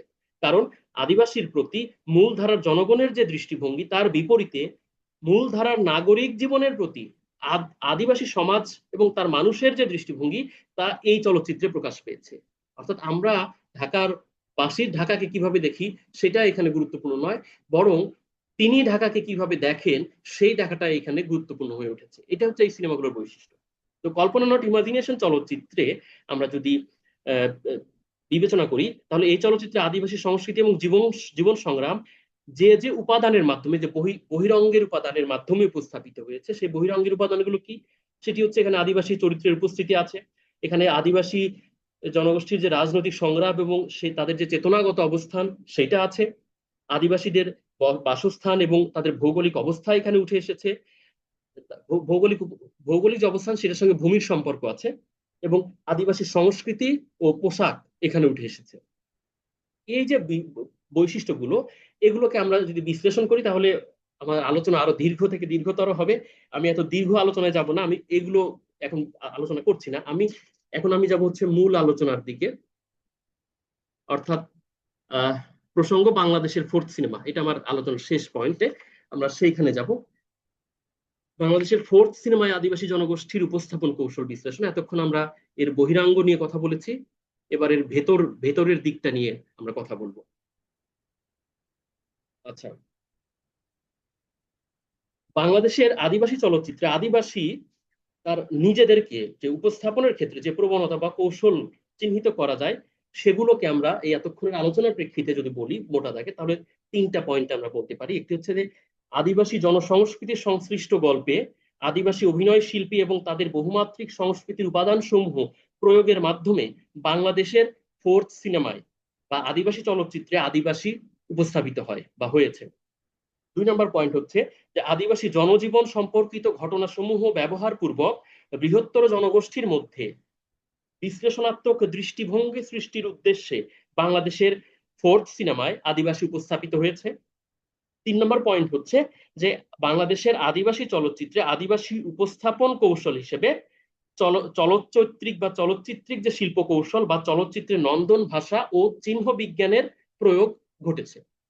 3টা পয়েন্টকে আমি আরেকটু বোঝার জন্য সহজ করে দিই। প্রথমটা হচ্ছে যে আদিবাসী জনসংস্কৃতি সংশ্লিষ্ট গল্পে আদিবাসী অভিনয় শিল্পী এবং তাদের বহুমাত্রিক সংস্কৃতির উপাদান সমূহের প্রয়োগ, এটা তো আমরা বুঝতে পেরেছি শুরু থেকেই। 2 নম্বর পয়েন্টে আমি বলেছি যে আদিবাসী জনজীবন সম্পর্কিত ঘটনা সমূহ ব্যবহার করে বৃহত্তর জনগোষ্ঠী, মানে হচ্ছে যদি আমি বলি যে বাঙালি বা হচ্ছে এই যে যারা ক্ষমতার কেন্দ্রে থাকে সেই শাসক গোষ্ঠী, সেই শাসক গোষ্ঠী সহ এই মানুষের মধ্যে যেন সেই সিনেমা দেখে চিন্তার উদ্রেক হয়, বিশ্লেষণ করতে শেখে, ভিন্ন ধারার যে দৃষ্টিভঙ্গি এক্সিস্ট করে সেইটার যেন উদ্বোধন ঘটে বা উন্মোচন ঘটে, সেই ধরনের একটা প্রবণতা সচেতনভাবে এই সিনেমাগুলোর মধ্যে উপস্থিত আছে। আরেকটি আছে যে এই চলচ্চিত্রগুলো যেহেতু সেন্সর বোর্ডকে তাদের তোয়াক্কা করার কোনো মানেই হয় না, ফোর্থ সিনেমার বৈশিষ্ট্যের মধ্যে আছে, তাই তারা তাদের নিজেদের বক্তব্য উপস্থাপনের ক্ষেত্রে যথেষ্ট শিল্প কৌশল অবলম্বন করে। সেই শিল্প কৌশল একই সঙ্গে চলচ্চিত্রের যে নন্দন তত্ত্ব বা নান্দনিক ভাষা, নন্দন ভাষা, সেইটাকে মেনটেন করা হয়েছে, এবং এই মেনটেন করতে গিয়ে তারা চিহ্ন বিজ্ঞানের বা চিহ্ন তত্ত্বের বা চিহ্নের প্রয়োগ করেছেন, সেগুলো নিয়ে আমি আলোচনায় যাব। আচ্ছা, এবার আমি এই জিনিসগুলোকে একটু ডিটেলে বলছি। যে পূর্ণদৈর্ঘ্য চলচ্চিত্রে বেশিরভাগ ক্ষেত্রে, পূর্ণদৈর্ঘ্য চলচ্চিত্র বলতে আমি বুঝাচ্ছি বেশিরভাগ ক্ষেত্রে বাণিজ্যিক ধারার চলচ্চিত্র, সেই পূর্ণদৈর্ঘ্য চলচ্চিত্রের চেয়ে বা চাইতে স্বাধীন ধারার স্বল্পদৈর্ঘ্য চলচ্চিত্র নির্মাতাগণের চলচ্চিত্রের মধ্যে আদিবাসী চলচ্চিত্র বা আদিবাসী জনসংস্কৃতি সংশ্লিষ্ট গল্প বা কাহিনী তুলনামূলক আমাদের দেশে একটু বেশি দেখা যায়। বিশেষত পার্বত্য চট্টগ্রাম অঞ্চলে স্বাধীন ধারার চলচ্চিত্র নির্মাতাগণ তাদের চলচ্চিত্রে পাহাড়ে বসবাসরত আদিবাসীদের জনজীবন, সংগ্রাম, সংকট, চিন্তা, ইতিহাস, আন্দোলন ইত্যাদি বহুমাত্রিক বিষয় তুলে ধরার প্রয়াস পেয়েছেন। আদিবাসীদের প্রকৃতি কেন্দ্রিক জীবনযাপন ও বেড়ে ওঠার সতেজ স্মৃতি তাদের মননে, যার প্রতিফলন দেখা যায় তাদের চলচ্চিত্রে। এ প্রসঙ্গে মর থেঙ্গারি কল্পনা নট ইমাজিনেশন, এই দুটো চলচ্চিত্রের কথা বিশেষভাবে আমরা বলতে পারি, কারণ এতক্ষণ আমরা দেখলাম নিজস্ব দৃষ্টিভঙ্গি ও জনসংস্কৃতির প্রতি তাদের চিন্তা কল্প উঠে এসেছে এইসব চলচ্চিত্রে। তাই সেখানে আরোপিত বা কৃত্রিম কোনো সংস্কৃতি বিনির্মাণের প্রয়োজন হয় না, বরং চলচ্চিত্রে শিল্পমান বজায় রেখে নিজস্ব দৃষ্টিভঙ্গি ও বক্তব্য উপস্থাপন সেখানে প্রাধান্য পায়, যেখানে আদিবাসীদের জীবনচিত্র এবং তাদের সাংস্কৃতিক পরিবেশনা, ভাষাশৈলী, পোশাক ইত্যাদি উপস্থাপিত হয়েছে উক্ত জনগোষ্ঠীর সাংস্কৃতিক নৃতত্ত্বের আলোকে, যা বাংলাদেশের বৃহত্তর যে চলচ্চিত্র শিল্প, সেই শিল্প পরিসরের সাংস্কৃতিক যে বহুমাত্রিকতা বা মাল্টি ডাইমেনশনালিটি, সেটা আনায়নে সবচেয়ে গুরুত্বপূর্ণ ভূমিকা পালন করবে বলে এটা আমরা মানে বলতে পারি। এবার এই নন্দন ভাষা বা চিহ্ন বিজ্ঞানের প্রয়োগ সম্পর্কে ডিটেইলে যাব। সাম্প্রতিক সময়ে স্বাধীন ধারার চলচ্চিত্র নির্মাতাগণ তাদের যে স্বল্পদৈর্ঘ্য এবং পূর্ণদৈর্ঘ্য আদিবাসী চলচ্চিত্র বা ফোর্থ সিনেমা, সেই সিনেমায় আদিবাসী জনজীবন উপস্থাপনের ক্ষেত্রে নান্দনিক চলচ্চিত্রিক শিল্প কৌশল এবং চিহ্ন বিজ্ঞান নানানভাবে নিয়ে এসেছেন। কি কিভাবে নিয়ে এসেছেন বিশেষ করে বলতে পারি কালার গ্রেডিং এ, কালারের মধ্যে, তারপরে বিভিন্ন প্রাণীর উপস্থাপনার মাধ্যমে, ক্যামেরা অ্যাঙ্গেল এবং ক্যামেরা মুভমেন্টের মাধ্যমে, কল্পনা নট ইমাজিনেশন এই সিনেমায় যদি আমরা দেখি, এখানে প্রতীক হিসেবে তারা তুলে ধরেছেন হচ্ছে বই, স্বাধীনতা স্তম্ভ, শিখা চিরন্তন, পোস্টার, দেয়াল লিখন এবং গাণিতিক চিহ্ন। কিভাবে সেগুলো এসেছে আমরা একটু যাচ্ছি। যেমন কালার, এই যে কল্পনা নট ইমাজিনেশন এই চলচ্চিত্রটিতে সাদা কালো এবং রঙিন দুটো কালার কন্ট্রাস্ট ব্যবহার করা হয়েছে। নাগরিক কোলাহল, ঢাকা শহর ইত্যাদি বুঝাইতে সেইখানে হচ্ছে সাদা কালো এবং আলো বাতাসে পরিপূর্ণ প্রাণ প্রাচুর্যের পূর্ণতা আছে এরকম স্থান বুঝাতে সবুজ বা রঙিন জায়গা বুঝাতে তিনি হচ্ছে প্রাণ প্রাচুর্য বুঝাতে তিনি রঙিন কালার গ্রেড ব্যবহার করেছেন।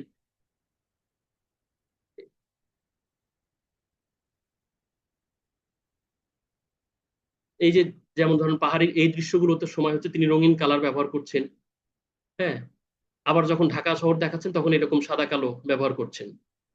এরপরে প্রাণী প্রাণী হিসেবে এই যেখানে দেখেন যে চলচ্চিত্রটিতে হায়নার বা হিংস্র জানোয়ারের প্রতীক হিসেবে রাগান্বিত বা ক্ষিপ্র কুকুরের শ্বাস প্রশ্বাসের শব্দ ব্যবহার করেছেন অ্যাম্বিয়েন্স নয়েজ হিসেবে বা ব্যাকগ্রাউন্ড নয়েজ হিসেবেও বলা যায়।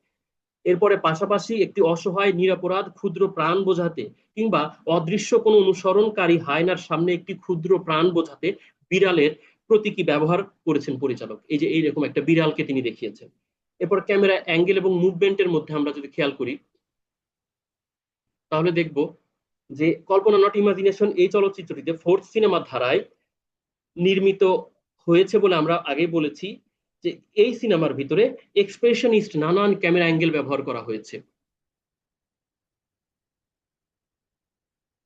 এরপর আছে বই, সিম্বল হিসেবে বইয়ের ব্যবহার, যে যৌক্তিকভাবে প্রতীক বা চিহ্ন বিজ্ঞানের অংশে এই সিনেমায় একাধিক বইয়ের ব্যবহার করেছেন। বইগুলোর মধ্যে রয়েছে যেমন ধরেন প্রিয় চেয়ে, তারপর হচ্ছে কাকে বলে ইতিহাস, গ্যাটে থেকে ডাব্লিউটিও এবং কল্পনা চাকমার ডায়েরি।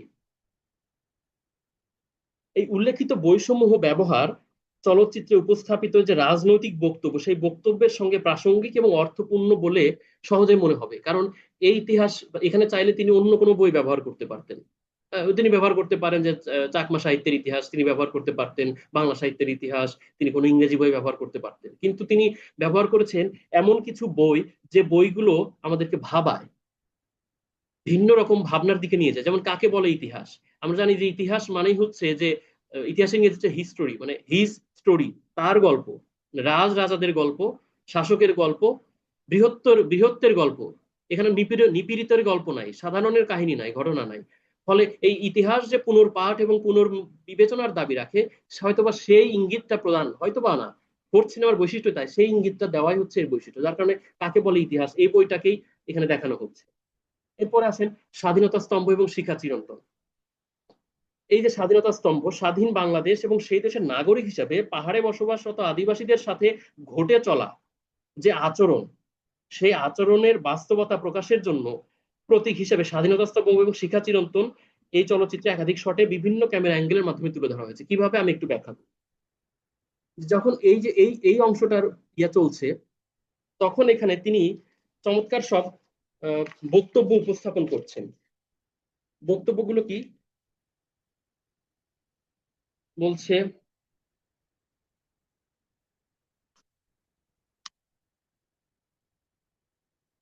এই ধরনের মানে এই পুরো সিনেমাটার ভিতরে দারুণ ছবি আছে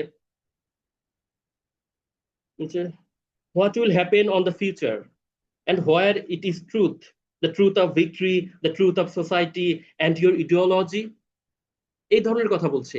এই ধরনের এখানে হচ্ছে যে তিনি হচ্ছে রঙিন বেলুনের কথা বলছেন, সুন্দর শৈশবের কথা বলছেন। আপনারা হয়তো জানেন অনেকেই যে পাহাড়ে যারা বড় হয় তাদের শৈশবটা সবসময় সুন্দর হয় না, নানান প্রতিকূলতার কারণে। তার মধ্যে একটি হচ্ছে রাজনৈতিক, রাষ্ট্রনৈতিক নিপীড়নের কারণে। ফলে এই এই জায়গায় দাঁড়িয়ে তিনি তার শৈশবের কথা বলছেন, এবং পাশে স্বাধীনতার স্তম্ভ, স্বাধীনতার প্রতীক, আর এই পাশে স্বাধীন কিছু শিশু যারা হচ্ছে জলের ভিতরে খেলছে। সেই এই যে মানে ট্রায়াঙ্গেল একটা শট, এইখানে তিনি চমৎকার কিছু বক্তব্য এখানে উপস্থাপন করেছেন। তারপরে এই যে যখন তার বিরুদ্ধে মানে এই ছেলেটার পেছনে কেউ মানে হায়নার শব্দ যাচ্ছে, তখন এর ব্যাকগ্রাউন্ডে যে ভয়েস ওভারটা এরকম যে someone chasing me like I'm a dog, who am I actually, why there are so many states of ideology, there is no red flag, not even a red balloon that I want to play with them।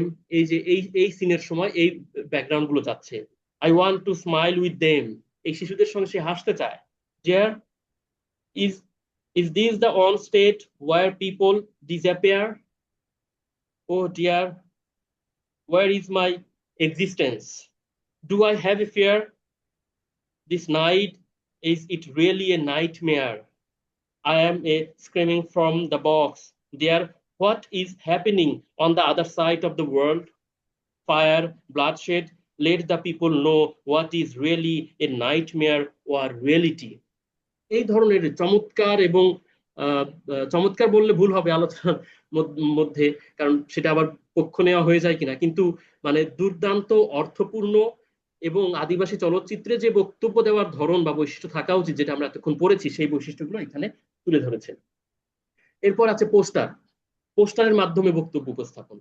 চলচ্চিত্রের প্রতীক হিসেবে দেয়ালে poster লিখন এবং গাণিতিক কিছু সংখ্যা ব্যবহার করতে দেখা গেছে। পোস্টারের মধ্যে আছে কল্পনা চাকমা সম্পর্কিত লেখা, চে গুয়েভারার ছবি, মানবেন্দ্র নারায়ণ লারমার পোস্টার।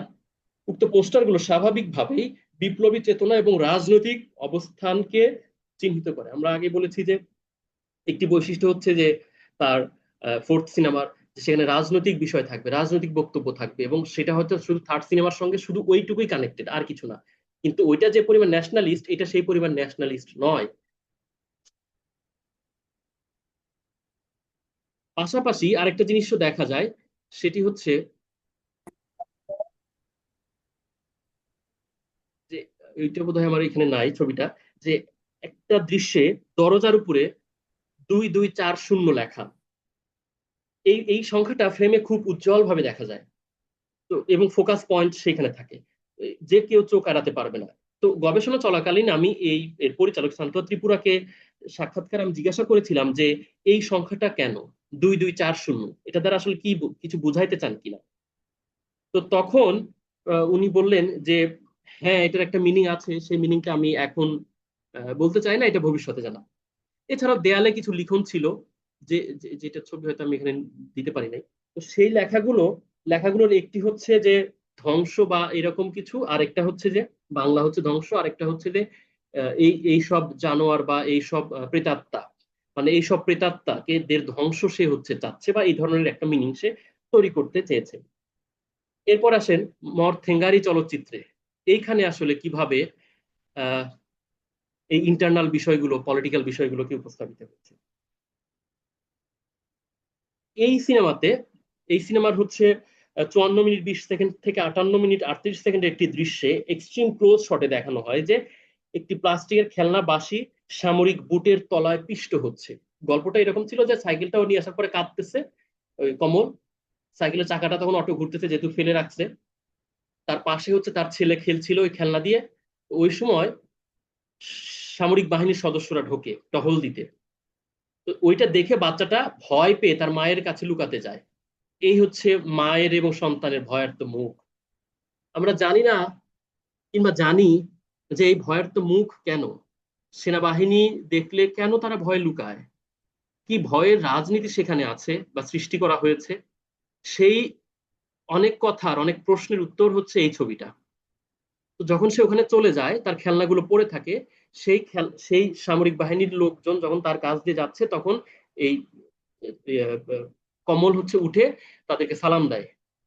তারপর তারা সালাম নিয়ে সোজা চলে যায় ওই হেঁটে লাইন দিয়ে। যাওয়ার সময় এই বাচ্চার যে খেলনা বাঁশি ছিল এর উপর পাড়া দিয়ে চলে যায়, এবং তখন এক্সট্রিম ক্লোজ শটে এটা দেখানো হয়। পরের এই বুটের তলায় পিষ্ট হয়, এই পিষ্ট হওয়ার শটের মধ্য দিয়ে অনেক না বলা কথা উঠে এসেছে। বুদ্ধিমান বা বুদ্ধিমান না হলেও মানে চলচ্চিত্র রসিকজন মাত্রই এটা বুঝতে পারবেন কি বোঝাতে চেয়েছে। এখানে উঠে এসেছে পাহাড়ে আদি বাসিন্দাদের প্রতি তাদের বিভিন্ন সময় ঘটে চলা প্রশাসনিক এবং রাষ্ট্রীয় বিমাতা সুলভ আচরণের চিত্র। অর্থপূর্ণ এবং নান্দনিক এই দৃশ্যের মধ্য দিয়ে আদিবাসী জনজীবনের যে সংগ্রাম, তাদের অত্যাচার এবং নিপীড়িত হওয়ার যে দুর্বিষহ যন্ত্রণা, সেই যন্ত্রণার চিত্র উপস্থাপন করার প্রয়াস পেয়েছেন। আদিবাসী চলচ্চিত্রের যে অন্যতম বৈশিষ্ট্য হলো যে শাসক কর্তৃক নিপীড়িত হবার চিত্র তাদের নিজস্ব ভাষা ও ভঙ্গিতে উপস্থাপন করা, সেটা এখানে পাওয়া যায়, যা এই দৃশ্যের মধ্য দিয়ে প্রতিষ্ঠিত হয়েছে বলে মনে হয়। পাশাপাশি পরের শটে আমরা দেখতে পাবো যে সে ভাঙা প্লাস্টিকের বাঁশিটি ডিজলভ হয়ে কমলের যে ভাঙা সাইকেল, সেই সাইকেলের সঙ্গে এইভাবে মিশে যাচ্ছে, যার মাধ্যমে পিতা এবং পুত্রের কষ্টের একাকার হয়ে ওঠার বিষয়টি যেমন বোঝা যাচ্ছে, একই সঙ্গে পরম্পরায় তারা পিতা পুত্রের পরম্পরায় যে তারা এইভাবে শোষিত বা নিপীড়িত হচ্ছে সেই বিষয়টা বোঝা যাচ্ছে। সাইকেল যেমন তার বাহন বা তার অনুষঙ্গ গুরুত্বপূর্ণ, একই সঙ্গে ওই খেলনাটাও শিশুর অনুষঙ্গ। শিশু এই শিশুবেলা থেকেই শিখছে যে তার খেলনার আনন্দের যে অনুষঙ্গ, সেই অনুষঙ্গটি কেউ এসে ভেঙে দিয়ে যায় নির্দ্বিধায়, সেইটা এখানে উঠে এসেছে। তো এইভাবে বাংলাদেশের চলচ্চিত্রে, বাংলাদেশের ফোর্থ সিনেমায় আদিবাসীদের যে তাদের জীবন আচরণে, তাদের জীবন যাপনে রাষ্ট্র কর্তৃক নিপীড়ন, তাদের রাষ্ট্র কর্তৃক যে সমস্ত সৃজনকৃত কৃত্রিম সমস্যা, সেগুলো উপস্থাপিত হয়েছে। আদিবাসীদের নিজস্ব বক্তব্য উপস্থাপন কল্পে তাদের যে নান্দনিক যে বোধ, শিল্পবোধ, সেটা চলচ্চিত্রের নিজস্ব শিল্প কায়ায় তারা উপস্থাপন করার চেষ্টা করেছেন। আলোচনার একেবারে শেষাংশে আমি শুধু বলতে চাই যে ক্ষমতার কেন্দ্রে থাকা জনগোষ্ঠীর পরিচালক বা বাঙালি পরিচালক যদি বলি কর্তৃক নির্মিত চলচ্চিত্রে আদিবাসী উপস্থাপনের বিপরীতে চ্যালেঞ্জ হিসেবে উঠে আসছে আদিবাসী চলচ্চিত্র বা ফোর্থ সিনেমা। এটা সত্য যে ফোর্থ সিনেমার অগ্রগতি এবং বৃদ্ধি হলো সিনেমার উত্তরাধিকারের অন্তর্গত সাম্রাজ্যিক যে প্রেরণা, সেই প্রেরণার প্রতিরোধ। প্রকৃতপক্ষে এটি দেশীয় চলচ্চিত্রের নতুন আঙ্গিক ও পরিচয়ের জন্য অত্যন্ত গুরুত্বপূর্ণ। বৃহত্তর সংস্কৃতি এবং চলচ্চিত্রের স্বার্থে বাংলাদেশে নির্মিত আদিবাসী চলচ্চিত্র সমূহকে প্রচারের সুযোগ উন্মুক্ত করে দেওয়া প্রয়োজন। এর ফলে বাংলাদেশের চলচ্চিত্র শিল্প যেমন বহুমাত্রিকতা এবং বৈচিত্র্য অর্জন করবে, তেমনি আদিবাসী সম্পর্কে জনমানুষের মধ্যে বা বৃহত্তর পরিসরের মধ্যে ইতিবাচক এবং মানবিক ধারণা সৃষ্টি হবে, যা মানবিক রাষ্ট্র নির্মাণের পথে গুরুত্বপূর্ণ অবদান রাখে। একটি স্বতন্ত্র বৈশিষ্ট্য সম্পন্ন আদিবাসীর প্রতিনিধিত্ব করার জন্য দীর্ঘ সময় ধরে ক্ষমতা বলয়, কোট ক্ষমতা বলয়ের বাইরে থেকে নিজেদের চলচ্চিত্র নির্মাণের যে প্রচেষ্টা আদিবাসী পরিচালকগণ অব্যাহত রেখেছেন, এবং তার মাধ্যমে একদিন তারা তাদের উপেক্ষিত সাংস্কৃতিক বা সংস্কৃতি এবং ইতিহাসকে জীবন্ত করে তুলতে পারবেন। একইভাবে রাষ্ট্রনৈতিক সিদ্ধান্ত গ্রহণের ক্ষেত্রে চলচ্চিত্রকে হাতিয়ার হিসেবে ব্যবহারের সুযোগ পাবেন। এর মাধ্যমে ক্ষমতার কেন্দ্রে থাকা শাসকগণের কাছে পৌঁছানোর হাতিয়ার হিসেবে চলচ্চিত্রকে সাবলীলভাবে ব্যবহার করতে পারবেন, যেটা বেরি বার্কলের ফোর্থ সিনেমা কনসেপ্ট তৈরির পেছনে গুরুত্বপূর্ণ উদ্দেশ্য ছিল, যার ফলে রাষ্ট্রীয় সিদ্ধান্ত গ্রহণে তাদের অংশগ্রহণের পথ সুগম হবে। বাংলাদেশের আদিবাসী চলচ্চিত্র তুলনামূলক নবীন আঙ্গিকের চলচ্চিত্র প্রচেষ্টা হলেও এখানে আদিবাসীর জীবন সংগ্রাম ও সংস্কৃতি উপস্থাপন কল্পে তাদের নিজস্ব দৃষ্টিভঙ্গি প্রতিফলিত হয়েছে, যেটা আমরা এতক্ষণ দেখলাম। আদিবাসী চলচ্চিত্র নির্মাণে পরিচালকদের নিজস্ব যে শিল্প কৌশল, সেই শিল্প কৌশল প্রয়োগ আদিবাসী সমূহের ঐতিহ্য, সাংস্কৃতিক উপাদান সমূহ যেমন ব্যবহৃত হয়েছে, তেমনি সাম্প্রতিক সময়ে তাদের রাজনৈতিক সংগ্রাম ও মতাদর্শ তাদের নিজস্ব দৃষ্টিভঙ্গির আলোকে তারা সেখানে উপস্থাপন করেছেন, যা বাংলাদেশের আদিবাসী চলচ্চিত্রের স্বতন্ত্র বৈশিষ্ট্য হিসেবে আমরা চিহ্নিত করতে পারি। বাঙালি পরিচালক বা বাংলার অন্যান্য সিনেমাগুলো যেগুলো নিয়ে আমরা এখানে আলোচনা করি নাই, আলোচনা দীর্ঘ হয়ে যাবে জন্য, সেইটার জায়গায় এই ফোর্থ সিনেমা বা আদিবাসী চলচ্চিত্রে আদিবাসী উপস্থাপিত হয়েছে যথাযথ চলচ্চিত্রিক শিল্পকৌশল এবং নিজস্ব শিল্প সৌকর্যের নন্দন আলোকে, যা বাংলাদেশের মূলধারার অন্যান্য সকল চলচ্চিত্র থেকে আদিবাসী চলচ্চিত্রকে স্বতন্ত্র একটি ভাষা এবং সংগ্রামের হাতিয়ার হিসাবে প্রতিষ্ঠা করবে বলে আমার মনে হয়, যা ইতিমধ্যেই করেছে। মানে এই এই চলচ্চিত্রগুলো নিয়ে তো অনেক কথা হয়েছে, বিভিন্ন জায়গায় প্রদর্শনীতে বাধা দেওয়া হয়েছে, সেন্সরে আটকে দেওয়া হয়েছে। সেন্সরে আটকে দেওয়া ফোর্থ সিনেমার বৈশিষ্ট্য, এটা যাবে, সেন্সর আটকাবে, কিন্তু এই মানুষগুলো এই সিনেমা দেখছে, আমরা দেখছি। পাঠ্য জাহাঙ্গীরনগরের নৃবিজ্ঞান বিভাগে এটা দেখানো হয়েছে, বিভিন্ন জায়গায় এটা দেখানো হয়। ফলে এই সিনেমার যে গুরুত্ব সেটা তৈরি হয়েছে, এবং এই গুরুত্বটাই আসলে প্রমাণ করে যে বাংলাদেশে ফোর্থ সিনেমা এক্সিস্ট করে। এবং আমাদের দুইজন সম্মানিত পরিচালক তারা শুরু করেছেন, বা তাদের সঙ্গে আরো অনেকেই শুরু করেছেন, তাদেরকে আমি ধন্যবাদ জানাই। এবং সর্বশেষ যেটা বলতে চাই যে আমাদের বাংলাদেশের ফোর্থ সিনেমা, সেই ফোর্থ সিনেমায় আদিবাসী জনগোষ্ঠীকে উপস্থাপন নান্দনিক এবং যথাযথ হয়েছে, রাজনৈতিকভাবে যথার্থ হয়েছে, সেই ধারা অব্যাহত থাকুক। সবাইকে ধন্যবাদ আমার এই দীর্ঘ বক্তব্য এতক্ষণ ধরে শোনার জন্য। অমিত হাসান ভাইকে অনেক ধন্যবাদ এত সুন্দর, সহজ এবং সহজবোধ্য একটা আলোচনার জন্য। আমাদেরকে মাসুমুর রহমান জানিয়েছে ধন্যবাদ অমিত হাসান স্যার সহ সবার জন্য শুভকামনাও। আপনাকে অনেক ধন্যবাদ এতক্ষণ যুক্ত থাকার জন্য। আমাদের মাঝে উপস্থিত আছেন, হয়তো এখনো আছেন কিনা বলতে পারছি না, অং রাখাইন মং ঠেঙারির পরিচালক। তো আমি বৈঠকের পক্ষ থেকে ওনাকে আহ্বান জানাচ্ছি যদি উনি আলোচনার ব্যাপারে কিছু বলবেন।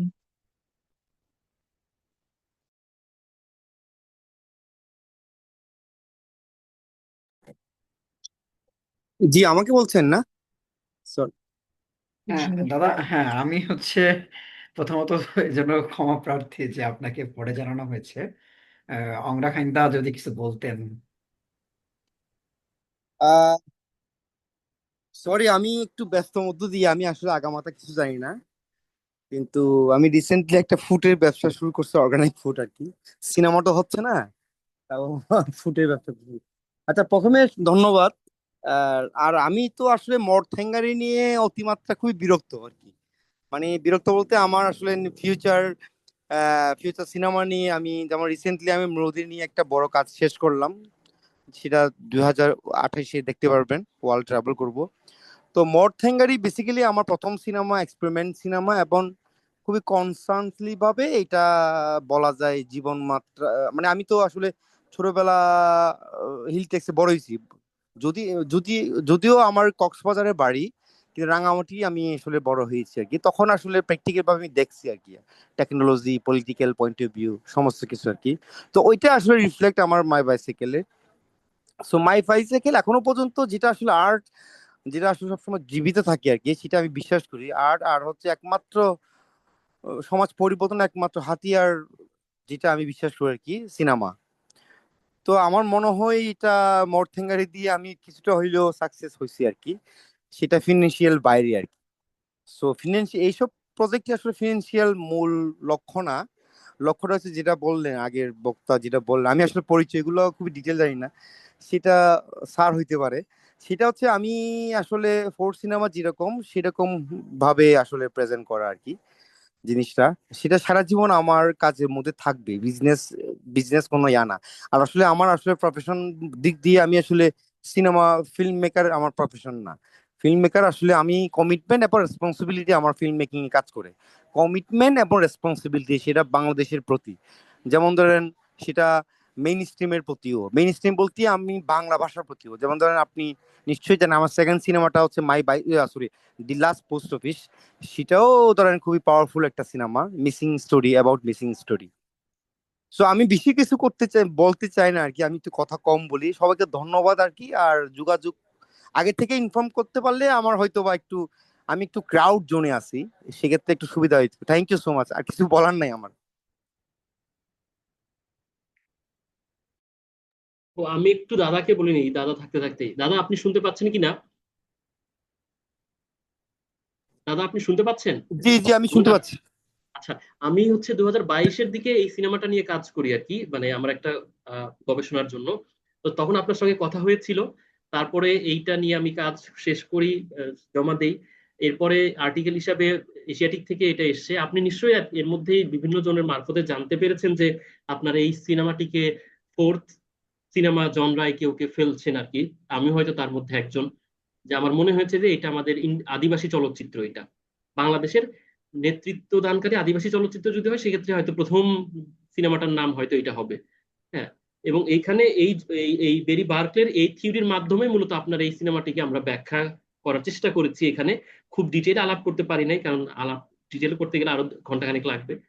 তো আমি চেষ্টা করেছি, যদি সম্ভব হয় দাদা তাহলে হচ্ছে লেখাটা একটু পড়বেন, আমি আপনাকে পাঠাবো। আপনার ফোন নাম্বার আমার কাছে আছে, হোয়াটসঅ্যাপে পাঠাবো। যদি কোনো কারেকশন থাকে বা আপনার কোনো পর্যবেক্ষণ থাকে তাহলে আমাকে নিশ্চয়ই জানাবেন দাদা। ওকে, ঠিক এই আছে, আর কি। আপনি আমাকে দিয়েন, একটু লিংক দিয়েন, আমি পড়বো না। থ্যাংক হ্যাঁ ইউ সো মাচ। হ্যাঁ। হ্যাঁ, ওকে দাদা, থ্যাংক ইউ। Okay. যদি কারো কোনো ধন্যবাদ প্রশ্ন স্যার। থাকে। হ্যাঁ, ধন্যবাদ স্যার আমাদেরকে। আমি আরেকজনকে মেনশন করতে চাচ্ছিলাম, Khulna university assistant professor doctor Imran Kamal sir আমাদের সাথে কি এখনো আছেন? আছে। স্যার কি কিছু বলতে চান আমাদের আলোচনা সম্পর্কে? তাহলে আমরা খুশি হতাম।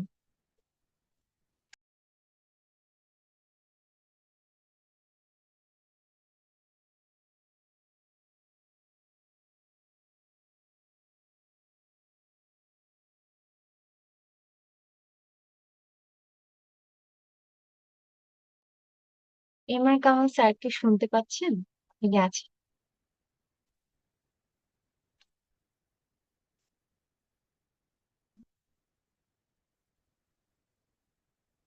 আচ্ছা, স্যার সম্ভবত নেই বা যুক্ত হতে পারছেন না। সেই ক্ষেত্রে আমরা প্রশ্নে চলে যাই। কারো যদি আজকে আলোচনা সম্পর্কে কোনো প্রশ্ন থেকে থাকে, তিনি সরাসরি আলোচককে প্রশ্ন করতে পারেন।